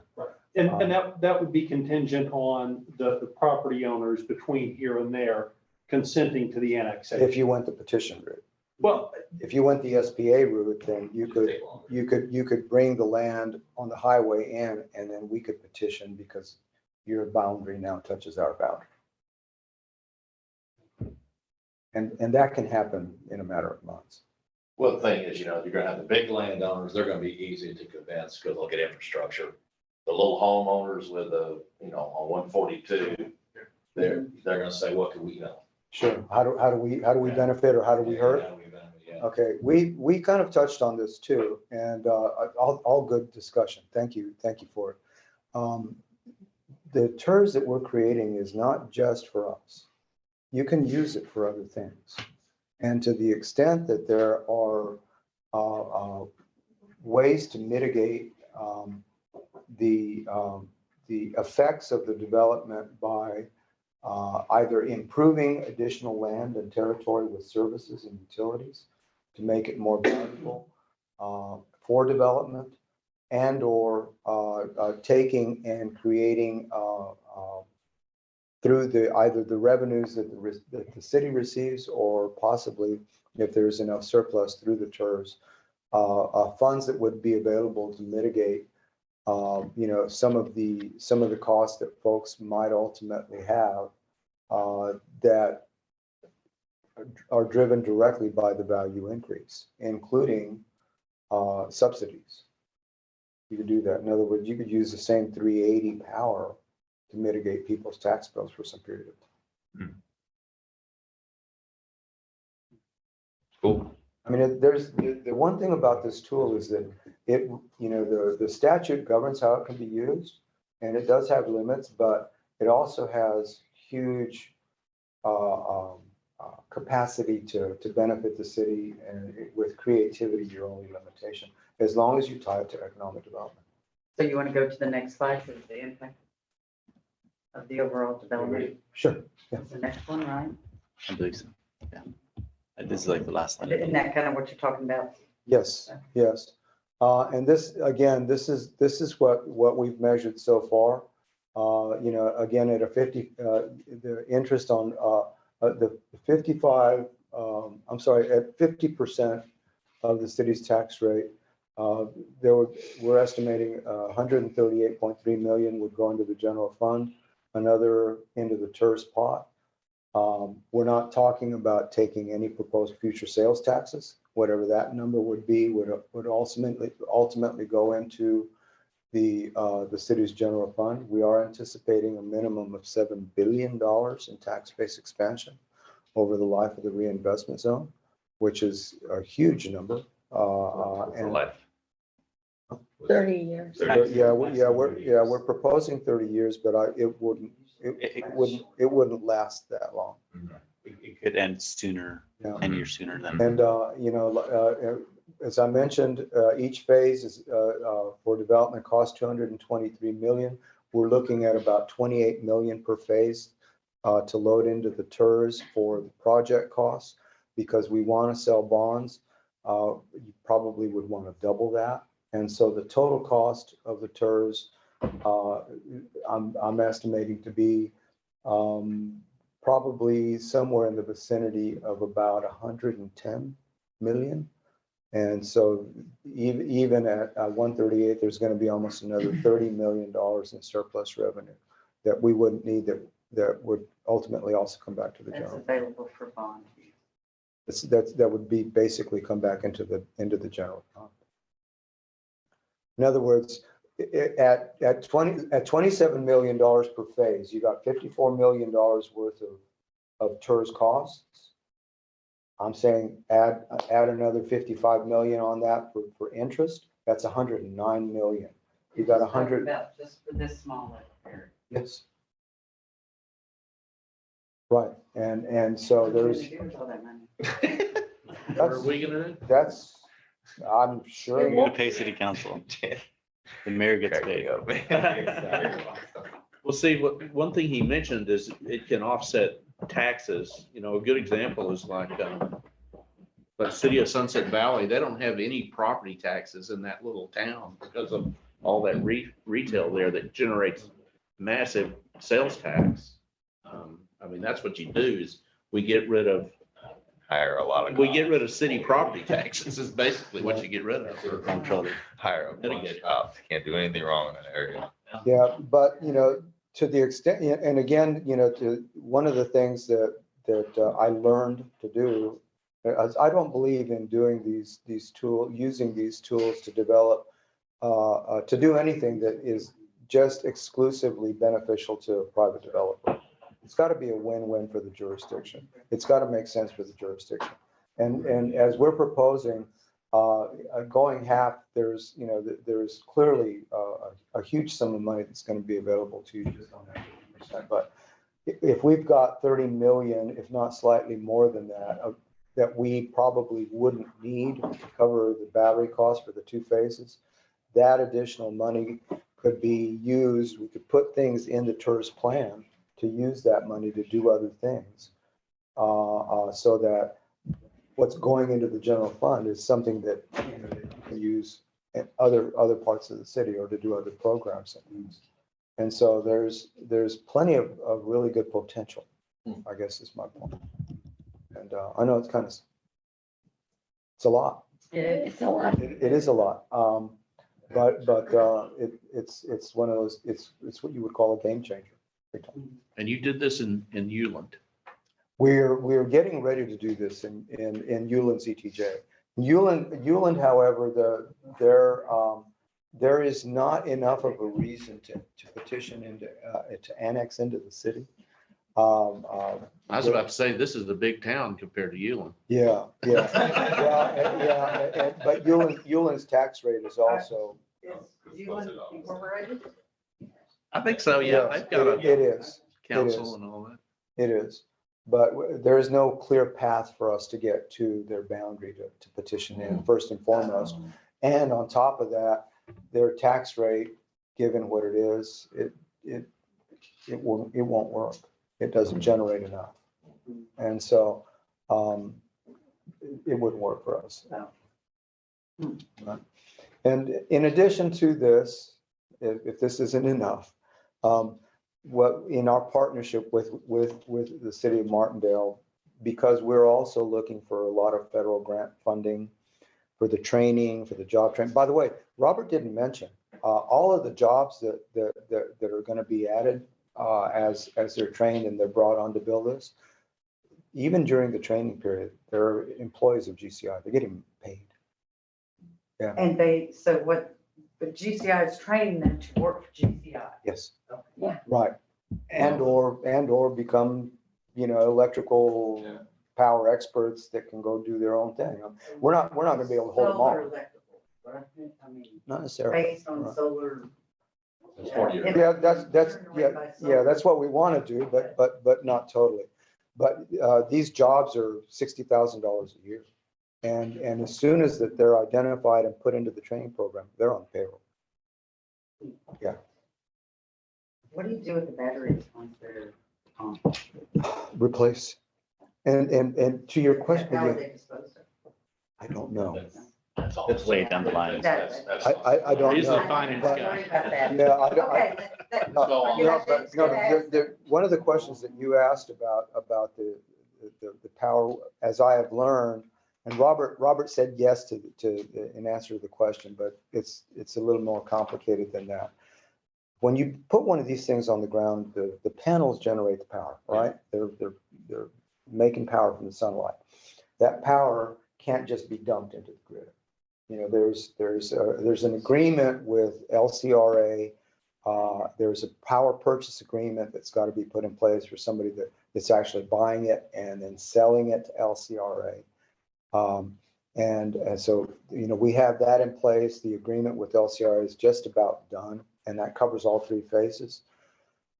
And what happens is when you put one of these things in place and these solar panels generate the power, you can't just dump it into the grid.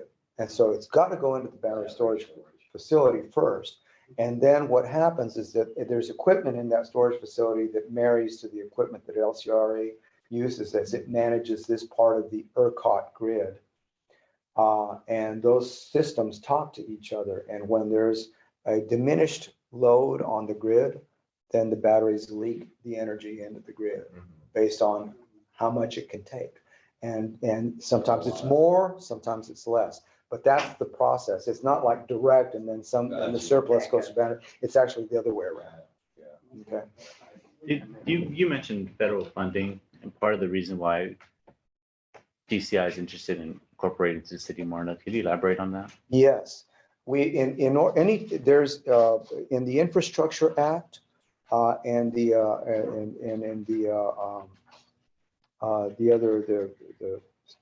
I'm blanking on the name. Bill, you mind if I jump in on that one, Bill? Yeah, no, please do. Okay, so although the Infrastructure Protection Act was developed about and was passed about a year ago, just be mindful that GCI has been at this for almost 3 years now, building our project pipeline. So our interest when this company was started, you know, majority of us had opportunities to work with, you know, various government agencies and other competitors that we're now working with. And what we saw is that, you know, our competitors didn't know, or the folks that we compete with just didn't want to go into the rural communities and make any type of economic impact and engage in a manner which we saw that, you know, why aren't we developing utility scale projects in rural areas? You know, why aren't we going in and creating jobs within these areas, you know, to provide an economic impact? Why can't solar or renewable energy be a win-win for everyone versus, you know, just taking up land and then, you know, you have a depreciating asset on the ground for 30 years and nobody's not winning except for the people who finance the project. You know, I've dealt in throughout my travels and jobs in the past. It was always, if you're not creating a win-win situation for the communities that you're developing in, then you're doing yourself and yourself and the community at large, in the industry, an injustice. And we wanted to go in, you know, we wanted to work in areas like Martindale because it's not easy and it's not conventional, you know. It provides us an opportunity to really jump in and get the community involved in what we're doing in building the industry and bring the opportunity in these areas. I'm from a rural area where there wasn't a lot of opportunity. I had to go join the military, you know, in order to get my experience up and whatnot. And at the end of the day, you know, I still that's is more of a passion for me, for my team. It's something that we lean forward about. We lean forward on, and no other solar company or renewable energy company develops like us from this aspect. We only develop under the auspice of a public-private partnership. If the city or town doesn't accept us, we won't build it because we're coming to the table to bring in that win-win situation, which is lacking in this industry right now. So not only are we a company that's, you know, we just deal with utility scale renewable energy developments, we are not just a solar/development company. We are a economic driving company.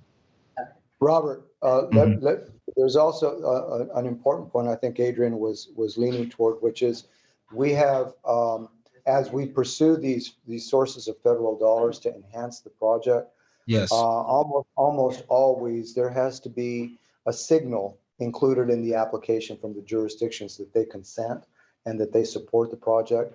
And so in addition to the, to the TERS mechanism and the LGC that we would be asking for your consideration on, we would periodically come and say, we want to go for this source of grant funding. This is the amount of money. This is what it's going to go for.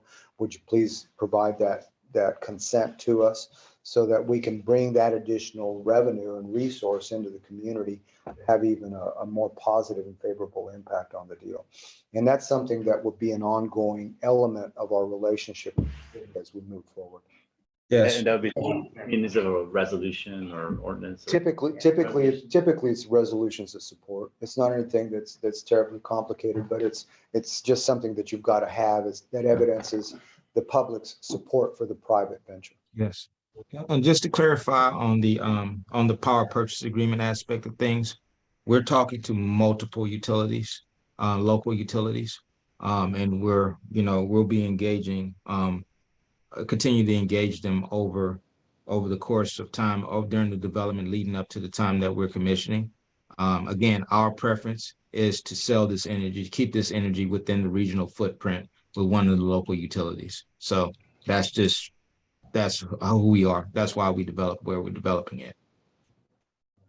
Okay, well, Thank you very I much. know. You have spent a lot of Yeah, time thank you for your. educating us Thank you. as to how to. No, thank Yes. you. Thank you. I mean, we took more time than I really expected that we We're gonna get would. more questions for you. But I do appreciate the We are very interested. curiosity, and we are, I'm not sure how best to proceed, but we would very much want to come back and have the city consider publishing notice so that we can go ahead and at least get the creation process going. That will help us continue to move as we do with the GCI's partners in evidencing the public support for what it is that we're proposing to do in your jurisdiction. And then we've just got, as you know, based on what we've talked about, we've got a whole host of things that we've got to solution through, and we need both your counsel and your help. So, Thank you so much. thank you very much. Thank you. Appreciate you. Okay, Mayor, next thing. Thank you, everyone, and hope to see you guys soon. Thanks, Thank Robert. you. Thank you. We pass this to in front of Jim. Okay, so we're gonna move on to the city administrator's report. Go fast. The absence of our city administrator, I'll just be giving a few items on the much less dramatic scale as to what we discussed for the past 2 hours. So there's a ongoing vacancy in our boards and commissions. Just the purpose of me presenting this to city council is their awareness as to getting this out there. We want people to join our boards. Where we have an upcoming river board that's going to be lacking of quorum, where we have a absent secretary and a chair member who's going to be on city council and will no longer serve as chair. So and as goes for the same thing on the parks, we only have 3 members out of 5, and historic board is 4 out of 5, but they have no officer positions occupied, to my understanding.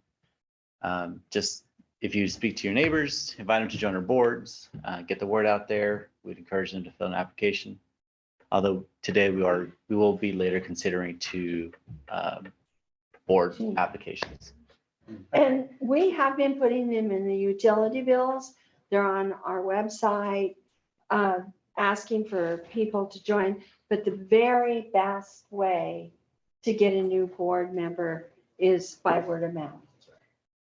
and do we need to revisit whether or not they're in the city or ETJ? Well, they could be in the ETJ. Right. What we need is Yeah, but expand. if we need some consultant or somebody with an expertise in the river or parks or the historic commission, if we need some kind of an expertise, can we have a process to maybe Well, we could. appeal for somebody to? We could take Virginia's suggestion about expanding it for people that don't live in the ETJ. Mhm. Right. Like, for If example, we need to Yeah. we might need to revisit Sure. this, put that on a yeah, future so for agenda. example, Charlie Oles, who lives in the Falls, half the neighborhood's in the ETJ, the other half is not, and he's on the border.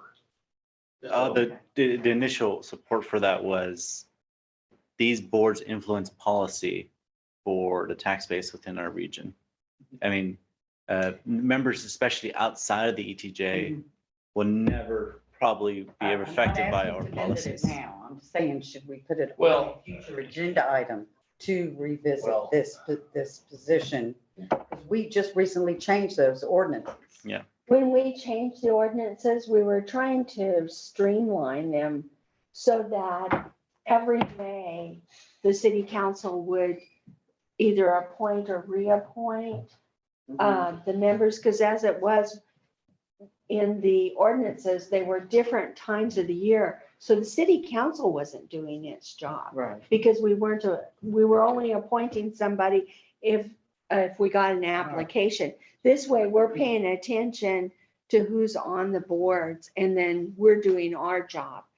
And then they really want to work with us. We met with Parks last night, and we didn't have a quorum, but we had a pretty good discussion, just not making any decisions. And the River Board almost met yesterday Okay, also. So well. we're I'm good. just We asking, just- should we revisit this Well, conversation we did. and an agenda item? Well, how about we just leave it as a discussion item at the next meeting? Yeah, Yeah. there you And go. Okay, that and sounds we're good. going. All right. Oh, Don't need and to on the discuss it next here. item, on the part, we're gonna, Adrian's gonna do a presentation on the app that we talked Oh, yeah, I about want to hear in the this. workshop. But later, we're going to set a date to have a workshop to talk about things like, how much do we want to charge? Where do we want to actually implement the pay for parking? And so we'll do all of that in workshop. This is just gonna be talk about the app. This Got is findings and updates about Parks Mobile. A resolution by city council, I believe, March 2nd, asked city staff to go and pursue and see what Park Mobile is able to do for the city. So I'll walk through the slides real quick.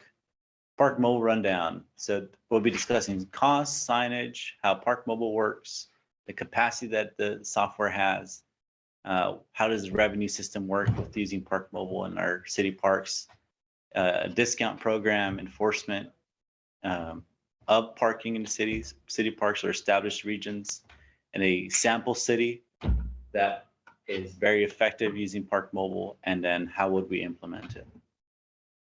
So this is an app that needs to be developed, or it's Yes, already? good. Yeah, no, Oh, it has has been been developed. developed. Oh, It's okay. been developed already. And I'll They use it in explain the the, big cities. Got it, go. Keep going. so costs, it doesn't cost the city anything I love to. Upfront. Let me Upfront. finish the presentation. So it doesn't cost the city to incorporate Park Mobile to our city. That is all just administrative end. We download the software. Now, the way that Park Mobile benefits from us using their service is through a transaction fee. So every time someone pays, say, $10, there's a 3% fee, so they pay 30 cents. 3%. It's a figurative number. Oh, okay. So, okay, what is it? What is it? Hold All on. right, let's just go I through the, believe it was 3%. But I don't want to give you a number that. Go ahead. We won't quote you. Go ahead, continue, sir. So the signage, this is what all the Park Mobile app signs look like. We would post one of these at our zone, and I'll discuss that a little bit more in a minute, but this is what it looks like. We're in Texas. Yeah, but they do this I'm kidding, I'm nationwide. Example, man. Give it down. Let him talk, man. Go ahead. I think they man. never, Go ahead. never plan too much, I guess. All right, how it works. Council, you guys. I know. Let him Shape talk. up here. Let him talk. So zones, this is, for instance, would be Allen Bates Park. It will have a ID attached to our park or zone area that we establish with the geographical boundaries of the parking lot. Now, the payment methods, some people in the past have mentioned, well, I don't have a smartphone, how can I pay? Well, as long as you have any telephone, you will be able to pay through the app, through an app, a QR code, which has a web link to submit your card information, or text or call the 1-800 number to enter your license plate and maybe your name or something to verify your parking space and your credit card information. So contactless, just Next- like you're next not slide. making contact. Let's- No, you won't have a tenant. Well, I just want to know what contactless. Yeah, this is, so when someone dials in and enters a credit card information, the administrative end or the administrative backside of the app will be able to see who dialed in, if they paid or not. Okay. Just enter your information correctly. Now, the capacity, it's 100% software only. Just like Sam said, it's contactless. They won't be providing any staff, any enforcement. They're just the app themselves. It will look something like this as to where the zones are. I'll get into more details in a minute. You pay, once you pay, you get notified of all the rules for our city parks. That's another way of making sure they obey by our ordinances or even news. We set the rates. Park Mobile is only going to take a percent. So we set the rate, whether it's $1 to $1,000. Got it. And it does support discount programs for Nice. given the off season or 100% discount if we're not going to want to bill. Nice. We determine what it's going to cost whenever. The revenue.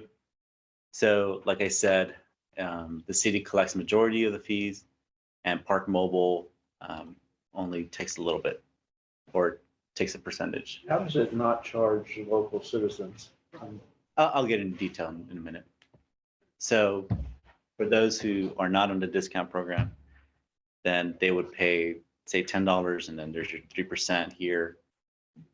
Now, Park Mobile is going to keep 100% of it and then send the city what it collected. That's what they do. Or Dwayne won't see a transaction every few Not per minutes. transaction. Yeah, That's nice. which in the office. So are it very will be coming in at a monthly basis. Now, the discounting program, as to Dwayne's question, we can set up membership or discount parking. There's a whitelist system they called, where you would register with the city. We enter you through the back end, and there's going to be the active parking, people who just paid, and then there's going to be the whitelist, which are people who we administratively enter into the system. Which That'd be could like an be annual pass. that could be right? annual pass, that could be your city, your local residents. Got it. Okay. You would enter your name and your license plate and whatever other information Park Mobile may require, but generally it's your license plate. Now, enforcement, that's where it gets a little more tricky. That's where we have to do a little bit more thinking. It's our responsibility to maintain the parking lot. Any complaints about so-and-so didn't park here, didn't pay and parked at Allen Bates Park, we have to take care of that. And how we're going to do it is probably, as previously stated, there's some negotiation on a contract for a towing service, and in collaboration with the police force. The city will have the back end and see who did pay, who didn't pay, and that information can also be passed on to a towing company. The representative from Park Mobile, its state, that's a very common practice. It's Okay. most often than not, it's the towing company that is checking the Park Mobile app and checking the Oh, that's vehicles. cool. So we're not the only ones who've thought that one. Nice. I just copy somebody else's design. Oh, we're innovative over here. Unfortunately, not all the time. All right, so Clearwater, Florida, that's their sample community that they reference clients to. The reason I really like this image is because it shows you the parking zones in the area. So if we were to incorporate this in Allen Bates Park and phase 1, for instance, but you're over at Skull, we could direct people from Skull on the Park Mobile app and find all the parking the designated parking zones for parks through the app. And here's the location. To say if I'm in this corner, I'd be able to find and locate through the GPS and Park Mobile, where can I park? So Cool. It's like the one in the airport garage. Yep. But those are never right. this will be. Okay. Is there any questions about Park Mobile? I guess Harper? we could cover a lot of this in the workshop. Yeah. Down the road. Okay, Yeah. why do you have a person who's coming in from out of town, who y'all want to charge, obviously, and they have no idea about this park mobile stuff, and they pull up parking? In the workshop, we're gonna be We'll talk answering about the questions in the workshop. Let's talk about the workshop. That's We don't know the answer yet. by the way. And the signs, actually, the city does not pay for it. Park Mobile sends you the sign. Nice. Okay. How long does it do that? You can call the 1-800 number. Well, that'll be discussion at the workshop. I mean, this is one thing that's. But we'll, again, like the mayor stated, at the end of the meeting, we'll establish a parks workshop that would determine the rates. If we do decide to pursue, We can do that. Okay. Yeah, that's great. Great. Hey, that's a good job, Adrian. That's great. I like that. It sounds like a real easy company. Yeah, very to work efficient with. and very inexpensive. Mhm. We're not San Marcos, you know. So, they should probably consider it too, honestly. They should probably consider Oh, it. but that's their problem, not ours. So, All right. good job, young man. Okay, thank you. so moving on to citywide cleanup, Correct. it's pretty much the same as it's been. It's April 22nd, Earth Day, and we would like all city council to show up, and I have contacted the Gary Job Corps and asked for 6 volunteers from there. Haven't talked to Sean McDonald yet to see if he's available.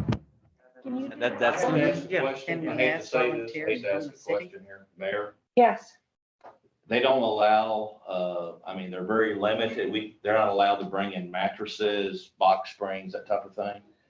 well, we're talking to them about that. I We think that always might be follow an those, error. Yeah. we're clarifying that. I don't know We're why gonna make that's that. on that But we've never list. had that in the past. We're gonna say that, I mean, a little bit of a disclaimer of that. I love It that. seems that Yeah. that one bullet that you're referring to in the agenda packet states that you can't put furniture, box mattresses or mattresses, but we've done it in the That's past. the majority of the. And trash. so Yeah. we're clarifying that And information. brush.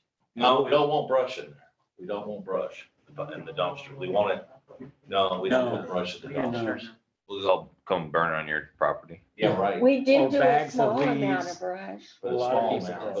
But what we try to focus on in the past is stuff like furniture, box spring mattresses, that kind of thing that We you. don't take Yeah, refrigerators because they're or, free. That's a good point. So let's just also focus on the other materials that you can't dump in there, such as oils, paint. Oh, that makes sense. That's Yeah. typical. And feel free to distribute the flyer there.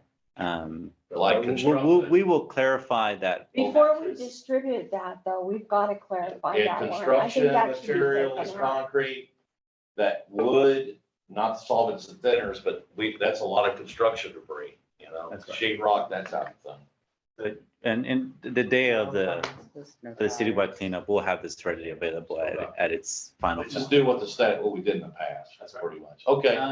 I just want to say real quick that I don't know if everybody's aware, but Caldwell County,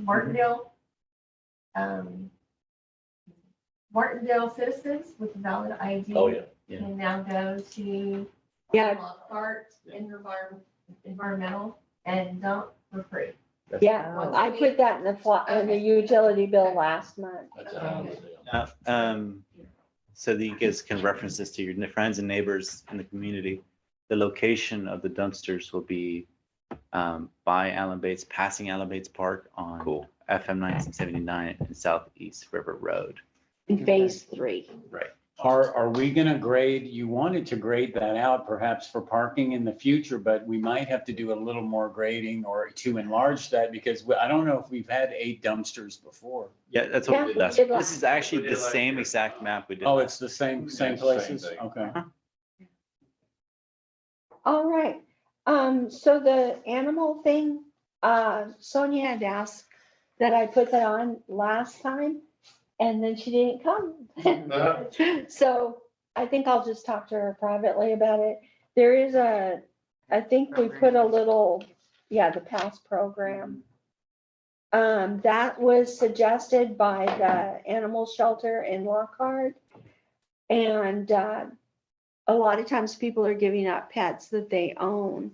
And so they said that this program is very effective. So animals are a problem for every city. And it's really difficult because there's only 2 people in the whole county that go out and collect the animals. So if you can catch a dog or a cat, they've had nearly 3,000 surrendered to the animal shelter just in 2 months. Yeah, it's a lot. And so anything we can do to help them. I started to talk to Ed Durio about doing a MOU, but we don't need to, because since we're part of Caldwell County, we can call them to come and get an animal. I don't know those numbers. That's 50.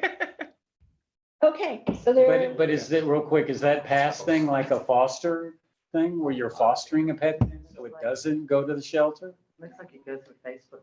Yeah, it's a Facebook trying to find Owners someone for to take your owner, and owners. I've seen some people doing that. Say somebody dies and they have a pet, you can put it on Facebook to see if Sounds like a somebody good would be idea. willing to. Looks great. Yeah. Cool. Okay, Okay, Okay. let's move on to the police report. come on, chief.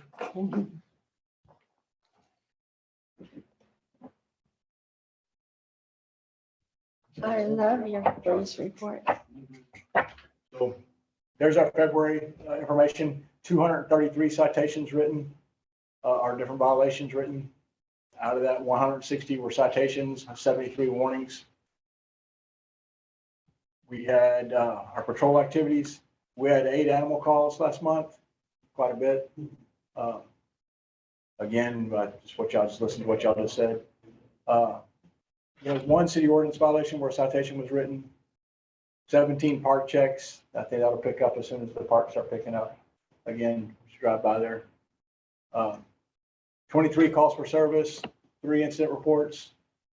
9 assist to outside agencies, that's county or the EMS. 5 motorist assist, 1 traffic control, 2 crash reports, and 2 offense reports. Still working feverishly to get all those crash reports in all the way back to 2013. 8,013. It's a lot. Oh, That's all. That's a lot. crash. Because you had Need to be. Yeah, that's That's just, surprising. that's the types of citations that were written. Oh, Yeah, okay. I just put that in there for y'all to know what all citations. It was 120, out of all those different violations, but the majority you see, 120 speeding citations.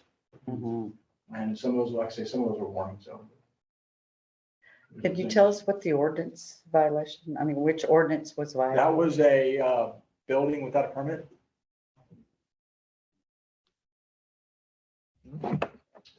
I know I've called you once or twice, but I have called Germer's volunteer fire department phone number and linked to you.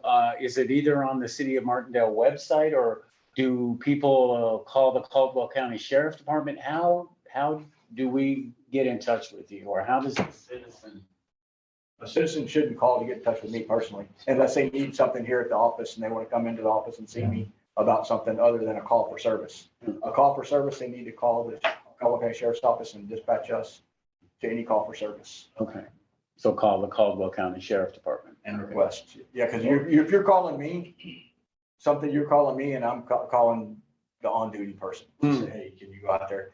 So that's the same way, but they need to document how many calls for service we get. And we need to document them, because if they come through me, I'm just getting a citizen call. Yeah, I just wondered, because when I was calling on the volunteer fire department phone number, then I contacted you. I don't know. Unless I wrote the name down wrong, I don't know. Maybe that is your direct phone number. I'll check that out with you later. Okay. Thank you. If we have somebody come into the office, the utility clerk calls the police car and they come back into the office. Oh, to file a report or whatever. Yeah. Okay. Yeah, we have a number for the car itself, but I'd rather not put that out straight across the board. Just let everybody call. Hmm. Because then they're calling for everything, You'd be getting a lot of calls, yeah. right, Okay. all hours of the day and night. So just call the sheriff's office, please. Yeah, the non-emergency. Non-emergency. So last week, there was, our last city council meeting, there was a public information request or Public comment. public comment requesting what we did as far as what we're doing to work well with the citizens of the community, right? And I don't want to use one ethnicity or anything, because we try our best to work with, I think we do a really good job of working with all ethnicities, not just the Hispanics or the African Americans or anybody. We work with all of them. And that's what I'll say. We've done, at the police department since I've been here, we've been involved in all the community events. We've been at every single one of them. Trunk or treat, the bike rally or the bike rodeo, just different events. Santa, we escorted Santa around and then we blocked off the town. We're here and we're being proactive and just meeting with the citizens. Have we done any events? No. What he's asking for, well, I think the question was asked, have we put on, the police department itself put on any event that would bring in the Hispanic community? No, and I don't think we have the funding for that in our budget. We haven't budgeted for any kind of, for the police department to do any kind of a extracurricular event like that. But what I want to do is I'd like to start having a meeting where citizens can come in and have coffee with the cops, whatever. They have a bunch of different programs like that. But we need to partner with some local businesses to see if they want to start putting those things out. So we need to start trying to reach out, and I'm doing that, to reach out to some of our local police, local businesses to see if they want to partner with us to supply the coffee, because we don't have a budget for that. We haven't budgeted for that in the past. And I don't think until we can go back and before budgeting time, the budget for something like that. So we just don't have that. Well, the We could library probably does, afford coffee. the library does have a community coffee meeting session on Thursdays from 11 to 12. Friday from 11 to 12. Well, I understand, but we don't want to try to move in on their business.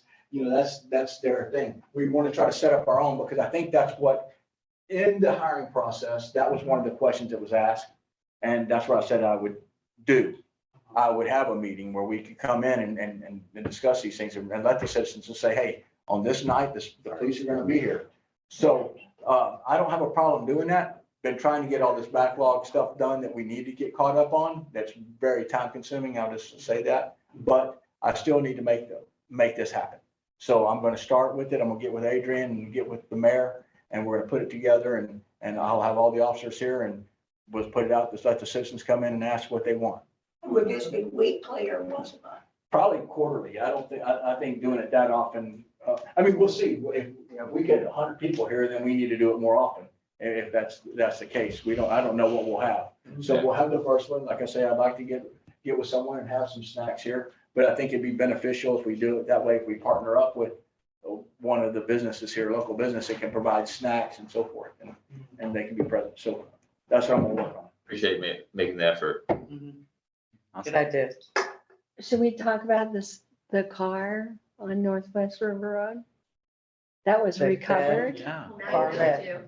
Well, that's gonna be for next month's Yeah. thing, but I will say, we had a vehicle stolen, so please lock up your cars. Don't leave your keys inside your cars. Yeah, it just made it easy. It was some workers working, and someone walked up and stole their car, their vehicle, and just a matter of seconds. But we got great community involvement. I will tell you, I was impressed with the community as a whole. People were coming out with videos that they have from their Ring cameras, from the stores, from everything. And we were able to put a lot together that we were able to pass out to other law enforcement agencies. And they found the car the next day. Excellent. Within 24 hours, the person had his car back and everything else, but in one piece. But the car that came down and was with them, we were able to identify that. That's how they put them both together. Yeah. That car was stolen out of Kerrville. The license plates on that were stolen out of Seguin. Oh, So it was a group, and they're very good. Were they gang related? I don't know all that, but I know that they were wanted out of 3 different counties as well. right on.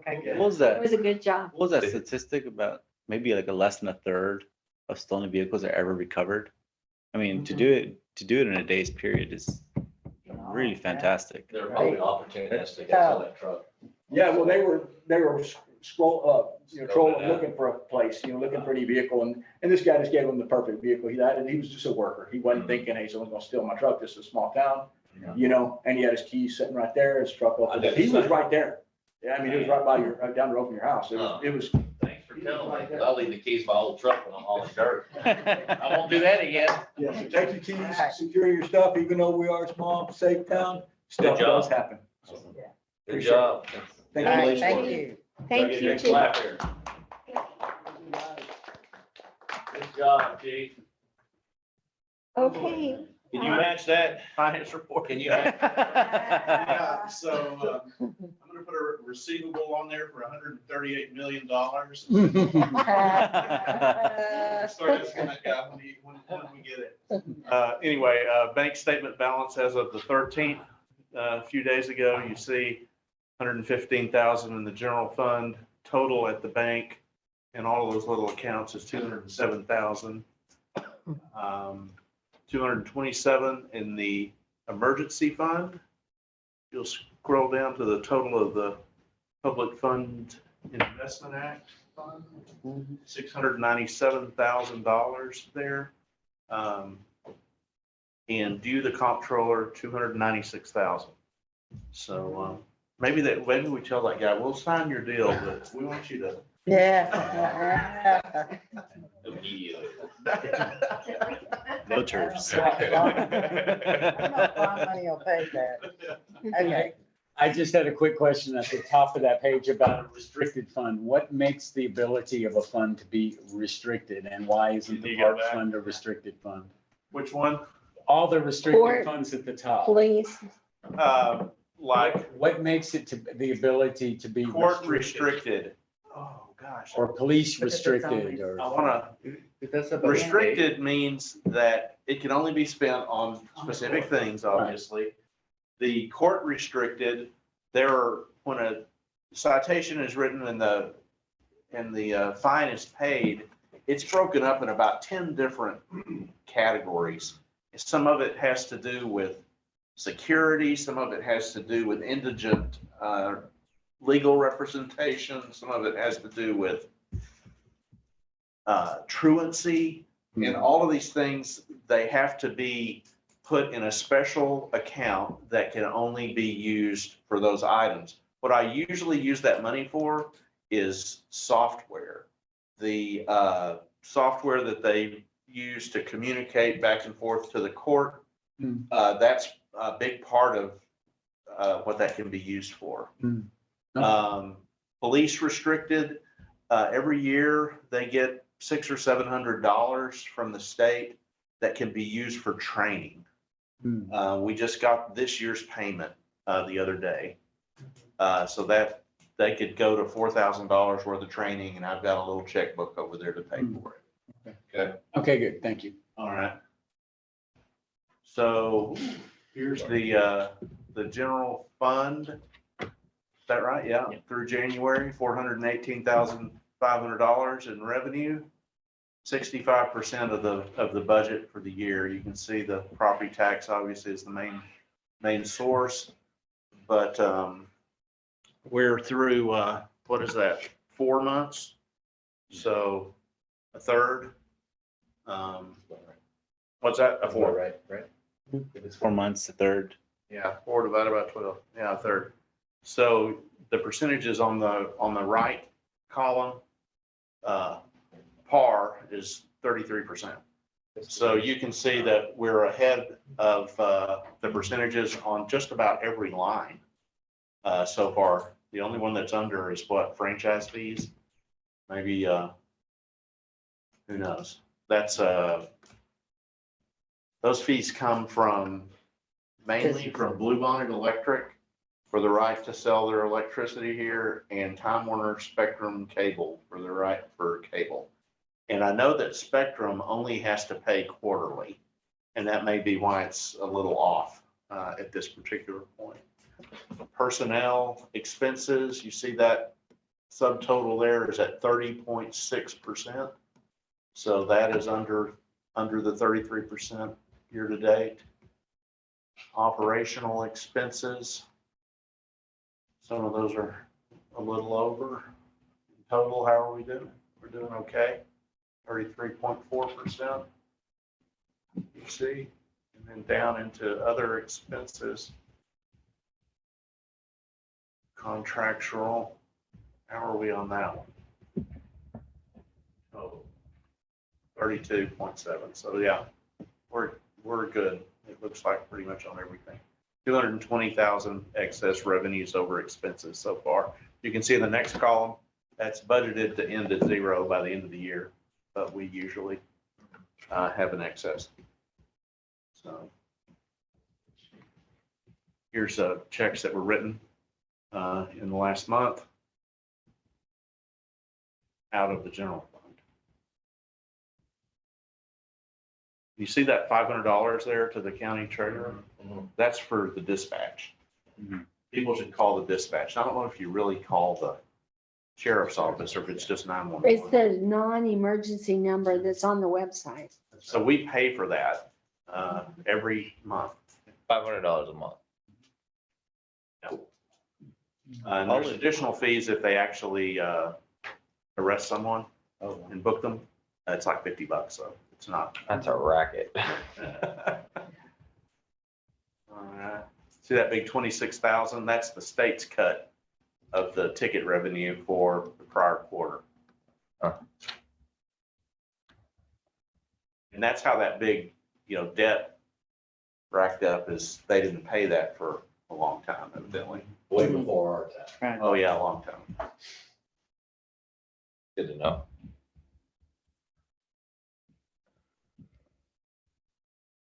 CoLogic, that's some of that software that I was telling you about. Those special funds are used for. For the courts. Is that like one? So for the time- police, One, You like, Oh, that's it the used to be police. called something else. Hot sync. Cop sync. Oh, okay, that's right.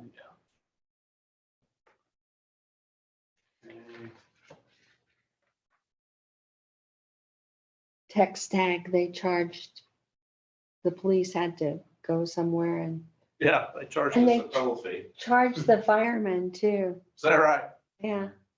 Okay. I know at one time Sonia was very concerned about the janitorial fees, but I don't think we've researched that at all, right? No, Jared has researched it before, several years ago, and it's one of those things that you might save $25 a week with someone else. But okay, no, it seems good. I just know she Yeah. was so concerned about it. Happy with his work. I'm happy with Good it. enough. Okay. Okay, good. Yeah, he's good for the community. All right. Day on anything else? I don't understand how a city can have a lower Verizon bill than I do personally. but- Doesn't make any sense. Versio. Yeah, that's, all right, next page. The police are taking really good care of the cars, so we've been seeing higher like oil change and stuff like that, but we need to do that. It's Right. just part of doing Patrolling business. 80, a lot of driving. It's bills that were And we need regular outstanding at the time of the report. tune-ups in. Yeah. All right, now where Good are to we see at? that Utility it's being fund. done. There's utility fund, 112,000 in revenue. You see that's 34% of budget. So on our 33% model, that's good. Expenses. How's that looking on subtotal? That's in line. So probably have an income over expense to get to the bottom. Yeah, so that's good. Yeah. Next page, I guess. And these are payments out of the utility fund. So majority of the expenses go to covering overhead and payroll, and then the solid waste vendor down in there somewhere. Where's the wastewater? 14,000. It's been on wastewater expenses. What's that Travis Hobbs construction? That's the construction cost to tap a, It was for the one over here for the duets. Oh, And for that- Lawrence? 500? and they pay for that. Yeah. Yeah. It's a Yeah, pass-through. the customer pays for it. Is that what it is? Commercial? Commercial. Yeah. Yeah. Yeah, that's cheap. Besides the cell phone bill, which is ridiculous. Yeah, this is special revenue funds, things that are, not operating It's or. just the mayor's cell phone. No, the Yes. police have cell phones. We have quite a few cell phones. So $18,731 so far. You look over to the side. Hotel tax is not doing as well as it did in prior year for some reason. But everything else. Yeah. We don't mind. We See don't. all those little restricted security, tech, efficiency, logos. Those are all the court things. Those are all those court things. And you see down below where I spent some of that court money, court restricted tech expense. That's where I paid for some of that software. Good job.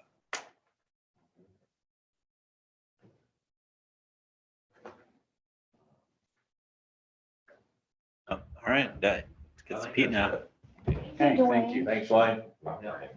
Good question, I'll yes. try to have February at the next meeting.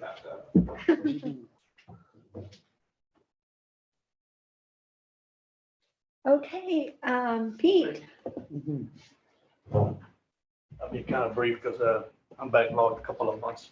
Got January. I'll start with January report, I guess, for the wastewater. The Martindale Apartments, we had no alarms, so we had no problems there. Also at the Madison lift station, we ordered that probe, that transducer for the level indicator for the lift station. And also all the items on the main truck at this station there. These are some items we're working with Turk, those funds that y'all gave us out.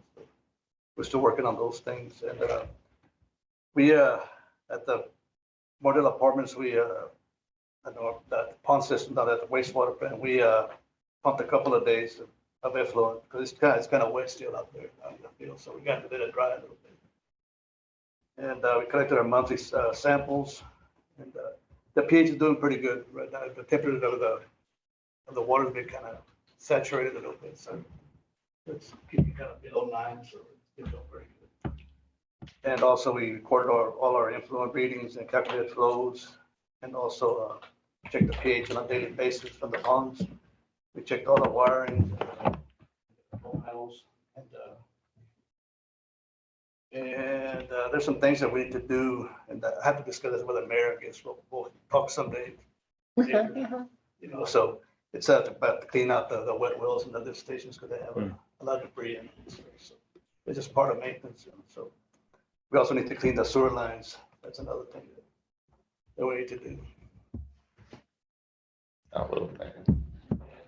We are talking the sewer line up here on 103 Crockett Street that we had ME Plumbing come over there. They cambered the line because there was some issues in the line. We're gonna have to go back and do a prognosis on the line. We have to repair something on our side of the sewer line. Is that on this report or is that on the next one? The same one. Okay. At January. the very bottom. Was that on the city side of the sewer line? Oh, yeah. It was Yeah. crushed. Crushed? It's not like oval or something. I don't know what happened there, but That was that $1,000 charge on the budget? I saw something sewer. ME Plumbing, yes, sir. It was about $1,000. Yeah, 'cause Okay. the mayor wanted some proof on that she wanted to make sure that everything was okay on that sewer line, so we found the discrepancy on that. Oh, so no other homeowners Mhm. would have a problem. Mm. Yeah. And so anyway, I'm gonna send a video to him so he can download it, so y'all can see that. And tomorrow I'll come by and we'll visit that. That would be good. So you got the probe? Is it- Not yet, no. It's still on order, back order. It's hard to get parts now. That was in January when you ordered it? Yeah. There's, I mean, they weren't. But you were able to use a probe for this? Yeah, they did some, they bypassed that probe and they, It wasn't our probe, it was somebody else's probe then? no, it's our probe. And then the lift station. That's At the lift yeah, station, behind the old school. yeah. And it measures the level of water inside. It tells the pump when to come on and all that stuff. And we got our daily readings and our daily flows going into the plant. Total was 1,151,658 gallons. What's that again? 1 million? 151,000, For January? yes, sir, yes, ma'am. 658 gallons. For the month, Yeah. 159,000. Yeah, for the month we averaged about 150, 37,150, I think 37,150 gallons. And the peak flow was 105 to 19. I think it's getting ahead of it, so that's why. Am I? Is this for the month of February? Still at January. On the influent readings, I think. This is all I have right now for the month of January, this January. And these look about the same. That's irrigation. I guess it's not on this one. And the minimum was 23,733 gallons. And you were at the right pace now for the irrigation. We did pump 15,000 gallons. And we averaged about 7,800 gallons. Those two irrigation. So you only pump, what, once a month? Yeah, right now, because of the grounds are kind of saturated, you can't irrigate over wetland. It'll run off on you. I'm surprised it's actually, we're pretty dry. Yeah, yeah, and it's kind of, and it's clay too, you know. They won't, It helps absorb. yeah. Any questions for the month of January? Mhm. Got any questions for? Okay, now I'll just jump into February now. Okay, we had no alarms at the Martindale Apartments. Everything was good there. The Madison lift station, the same thing, just repetition of the probe. We had no issues there either. And we had one high level alarm at the Crockett lift station. That's where we had to pump the wet wells down because the floats are getting affected by the debris in it. Sometimes they override on top of the debris and they won't let the float make. So how do you prevent that from happening? Clean it up. Cleaning out maintaining the lift stations as well. Okay. Because they're supposed to hang over the water and the water level is supposed to revert. That's So if they're maintained on a regular basis, that shouldn't happen? That's correct. Good So thing how come they're not we maintained? got a lot of money. Why is there a lot of grease in the well, in the white well? What is that from? What is it? But which one, for the, I mean, There's because a lot of grease, number 7, in Clean Lift Station, they have a lot of grease. yeah, because everything goes into that pump station from everywhere. Oh, that like kitchen, like grease from the kitchen. Kitchen grease. Oh, it catches there. Got it, thank you. Greasy Yeah. stuff out So there. how come it wasn't maintained? Well, I've asked and I get no feedback, so that's why You've asked, no, that's why I write all these reports every month. So y'all can see them. so you need to have, does it need to be Yes, ma'am. right now, Right now. 3 minute? Yeah. And what do you need to I do thought to you do it? and Jared had cleared that up. No, because I sent you all the quote on there So from, that's not part of your regular, It's contracted out. that's contracted out? yeah, it's a different, yeah, because it takes special I'll have to go machine and look stuff. at my emails. I thought that was already taken care of. No, it hasn't taken care of. So Yeah. maybe we put this as a possible action item for the next meeting. Mhm. If we Put it can on. identify the quote. Yeah, because he gave me a quote on he said it's more, it'll cost less if you do all of them at one time. It's only 3 that we have. So it's better. You get a discount for 3? Yeah, and that needs to be done on a regular basis. Yeah, I used to do it every year. How has it been since it's been done? It's been a while. Okay, it needs to be done. Okay, put that on the list there, Adrian. But it's called, you know, it's missing for the efficiency. Probably need to do it before next meeting. Yeah, because I'm afraid that something could happen. I'm afraid something could happen. What's the quote? What's the amount? I think it's like 7,000, right? I think, Drop in a hat there. Dropping a hat, okay. I need to go pull up my email, I sent it. because I answer all the emails, I so. sent it to all three of you guys. Okay. Any squirrels this month? Take care of it and call a special meeting. No. No. Okay. But, and that's part of the, you know, when you budget for that, you gotta budget for that every year. It's part of maintenance. And the sewer lines, the same way. If everything was, you know, About that. if we didn't have to do this special cleanup, what would the annual maintenance be or just a monthly maintenance on it? How often does it need to be done Once a on year. average? Once a year, and on average, how much is it? Is it at $7,000 or less? And I don't know. Is there any intermittently that we can do so it isn't $7,000 a year? You gotta get rid of all that stuff. Yeah. So you get a pretty good discount by doing all three. Yeah, he said it's better, you get a better price on. Are you happy with those guys? You think they do a good job? They seem Oh, yeah. reasonable? Yeah, they got all the equipment. The other same guys that gave us a quote for the remove sludge at the wastewater plant. I think it's wastewater transport. Yeah. So just think about it, I guess when y'all budget for that, you're gonna have to budget that for that. It's coming up. Yeah. So, Yeah, it's something important we need to take care yeah, of. and I hate to let stuff go like that. Oh, yeah, sure. Yeah, let us know. Okay, put it on there. And also we had no irrigation in February, and we collected our samples and checked the pH daily. And we also calculated our flows, checked the pH on all the ponds. Everything's in normal levels. Yes, ma'am. Went back. And what else? We just talked about that, about the grease and all that stuff, so there's no need to go into that, over that again, so. And we had no irrigation in February. That's gotta be nasty getting that grease out of there. It is. Okay, Thanks. thanks. And Thanks, then, Pete. This is my last, just the influent readings for the month. We had a total of 999,402 gallons. Pretty consistent. Yeah. Okay. And then we averaged about 35,692. And then the maximum was 116 to 35. Okay. And at the low end was 8,100.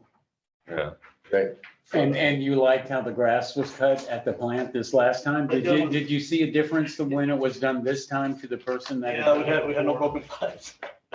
No We had no broken pipes, so Yeah, that's a difference. That's a win. Yeah, that was added a cost to the city.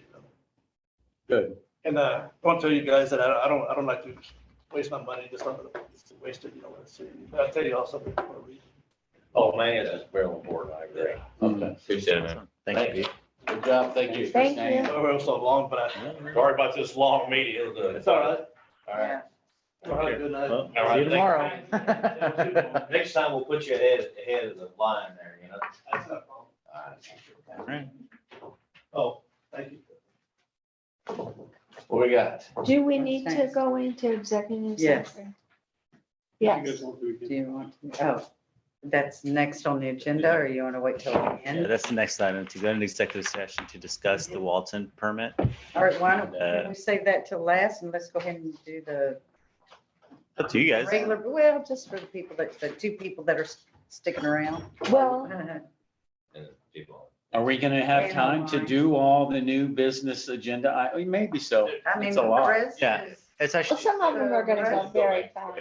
the rest of the new Okay, what do you business. think, Mayor? Well, the first action item after the executive session deals with that. I don't know if we need. Need to skip that. I mean, look, if you want to go into executive session to discuss it, I think the big ticket regular agenda item tonight is voting on, or discussing and voting on something that is germane to that. So you're gonna have to go into, if you. Oh, you're gonna do have we to- need to go into Let's- executive yeah. session first? I don't think it'll take very Let's go. long. Let's get executive. session. Do it.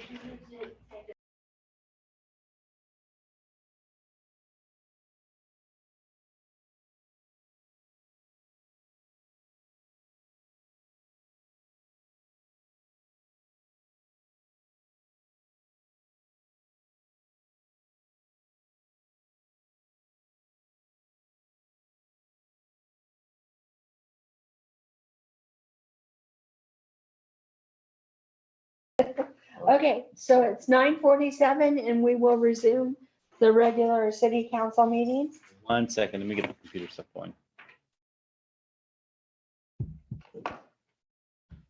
Maybe we can see who's on now. Now, let's see who's on now. Anybody left?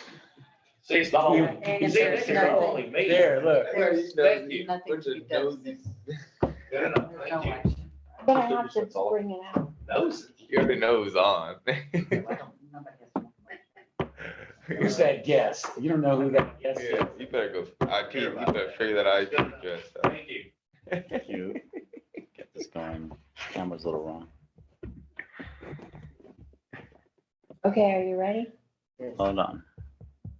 This thing got a little messed up. I'm gonna go 9:48.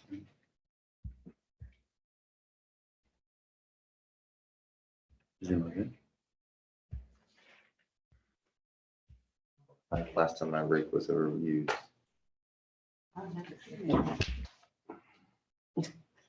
Oh, you're You think right. that's your rake? No, it wasn't my rake. I lifted it and Oh, broke it. oh. Oh, Sorry. really?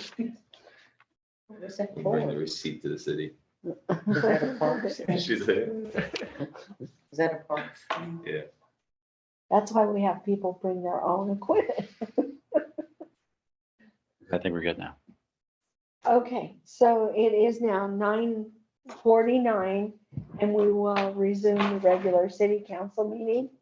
We'll go to 5.1 and direct city staff to pursue a contested case hearing on TCEQ permit application for Cotton Center wastewater treatment plant, the number that's listed on the agenda.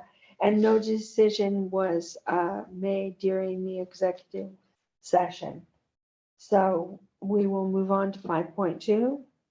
Review. Well, real quick, no decision could be made in executive session, but I think what we need to see, is there anyone that has a motion to be made on that agenda item? Is there a motion to be made on that agenda item? To say, About the letter before the 30 days? So if anyone wishes to send any type of correspondence to Walton based on that, okay, I'll make a motion that our city attorney and our city manager write a letter to Walton Group in regard to the wastewater discharge permit. are there any particular requests within that communication? Request for a possible adjustment to recycle the water and to recycle water. Can you send me those requests that you would like to see included in an email? Yes. Okay. Okay, The so we have a study, motion. you Do don't we wanna have a do the second? study? The study of our plant or? the No, study? just Just that one? Okay. We have a motion. Do we have a second? I'll second that. Okay. So is there any more discussion? Hearing none, all in favor, please say aye. aye. Any opposed? Nay. Okay, so one opposed. The motion carries.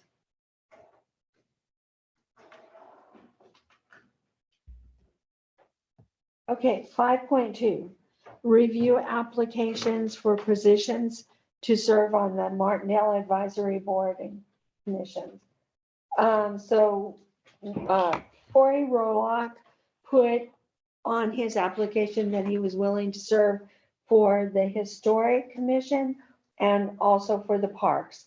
He sent me an email that he rescinded the one for the Historic Commission. So he would like to serve on the parks. Do we have those applications? Yeah, they're in the There- packet. I'm just I looking for didn't it. see 'em. Yeah, it's there. at the- It's after all of the TCEQ stuff. Mapping regulations, that's all T. Okay, Voted page at 110 is Korey Roholck's. Okay. We're gonna have to do, well, there it is, okay.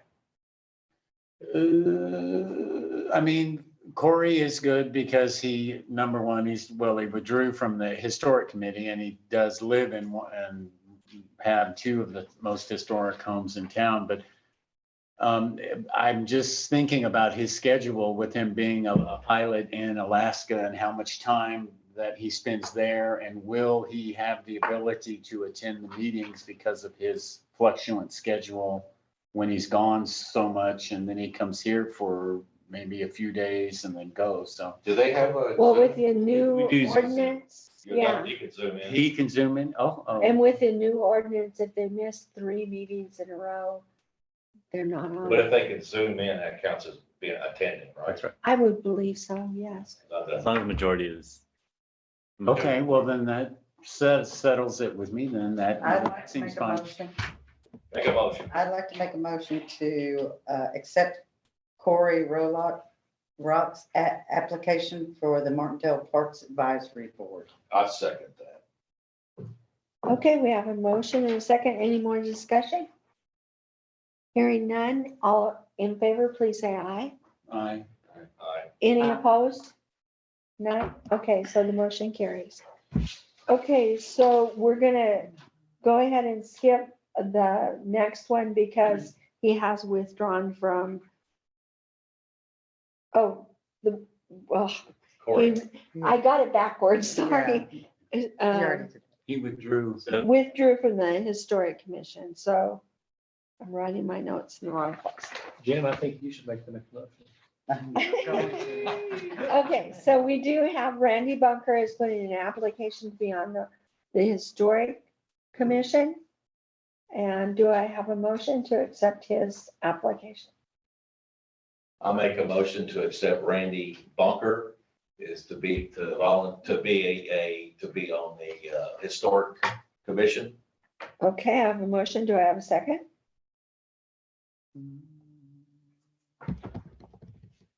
I'll second that. Okay. Is there any more, is there any discussion? Well, I know the historic committee, they adopt the standards of the historic buildings in town based on federal guidelines. And I know that our guidelines are sort of not concrete and wishy-washy and all that. So I like the fact that he's an experienced person by being mayor. He owns a home in the historic district. And so I would think and hope that it would change some of the parameters of the historic committee perhaps and make them more concrete or user friendly. So I like that. Yeah, I agree. Yeah. Okay, is there any more discussion? Okay. Jan, you got nothing to say? Hearing none, all in favor, please say aye. Aye. Any opposed? No, I recuse. Okay, You gotta follow the rules. You rescind. okay, so the motion carries. Incidentally, there is nothing that would require recusal on this. Oh, really? I still could have voted. You can vote still. I can still vote. You can still vote. I say aye. There you go, unanimous. Okay, I'm gonna skip to 5.4 real quick. Let's establish a date for a workshop. And in that workshop, we will discuss where we want to charge for parking. Enforcement, do we just want the cars booted or do we want them towed? And that's the enforcement.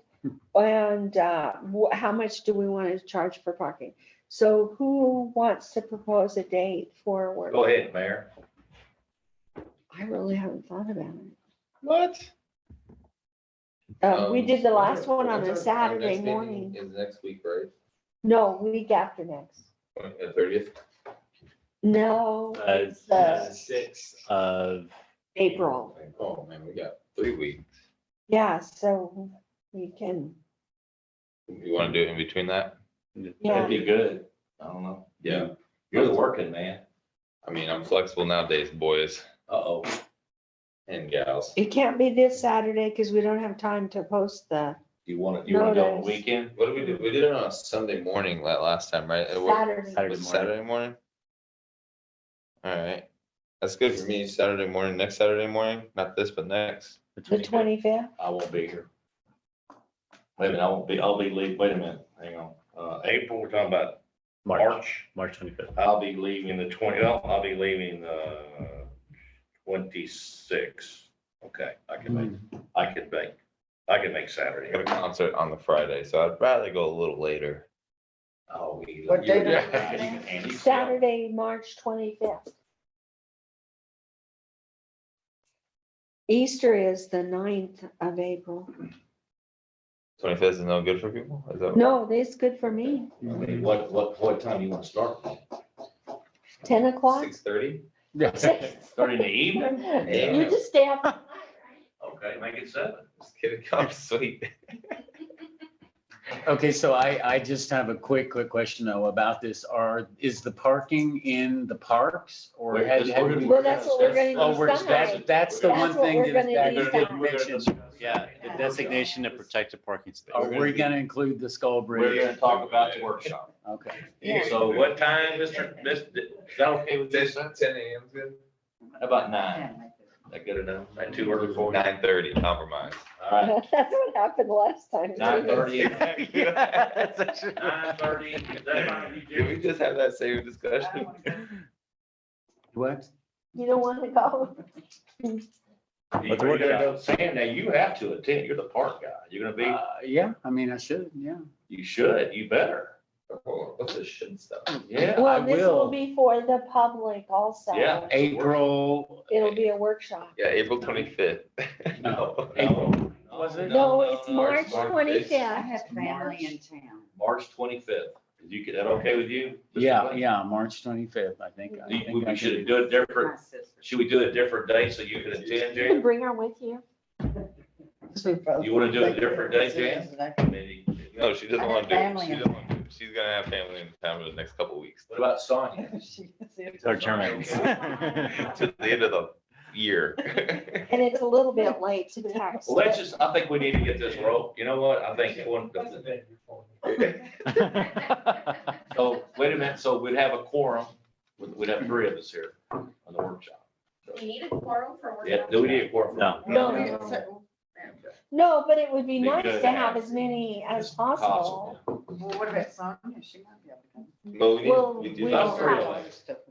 All No, right. this is March 25th. Saturday, March. Week. Weekend, Week from Well, Saturday. yeah, we. a week from, Saturday. what's today? A week from 16th. Thursday. Yeah. 9 days. It's 10 o'clock, so it's really too late to text her. I need to like send her an email. Text Let her, her drop know by her when- house on the way home. No, There you go. somebody send her an email. Yeah, Sonia, that can there's you a have workshop. okay. Can I have a motion, please? So Do I need a motion to schedule a workshop? Or- I'd like to make a motion to have the Park Mobile Workshop, parking workshop on March 25th, 2023 at 9:30 a.m. in the morning, March 25th. And do I have a second? I second that. Okay, I have a motion and a second. All in favor, please say aye. Aye. And any opposed? Okay, hearing none, the motion carries. Okay, now, this next thing is gonna take a little bit of time. You gotta be Table it. Okay, one more time, I'm sorry, Adrian. It's a lot. We gotta quit doing so much stuff on. That solar farm. Yeah, it took a lot. We'll be here until midnight. Yeah. I think, I don't, I have to leave. if we're you gonna wanna do make a that. motion to adjourn? Well, wait, I have a future thing I Oh, I okay, want to okay. say. Okay, so. Well, should we make a motion to skip that Yeah, agenda? oh, yeah, I make a motion that we table item number, 5.3. thank you, 5.3, National Flood Insurance Program and Martindale presentation. And it's really important, it Yeah. really, and We'll do that. Adrian's Put worked that number really one hard on on We'll- this we'll- next Hey, that, time. like I said, we're. Do I have wanna a hear it, second? but it's- A second. Okay, yeah. Who would have thought the first item would take 2 hours?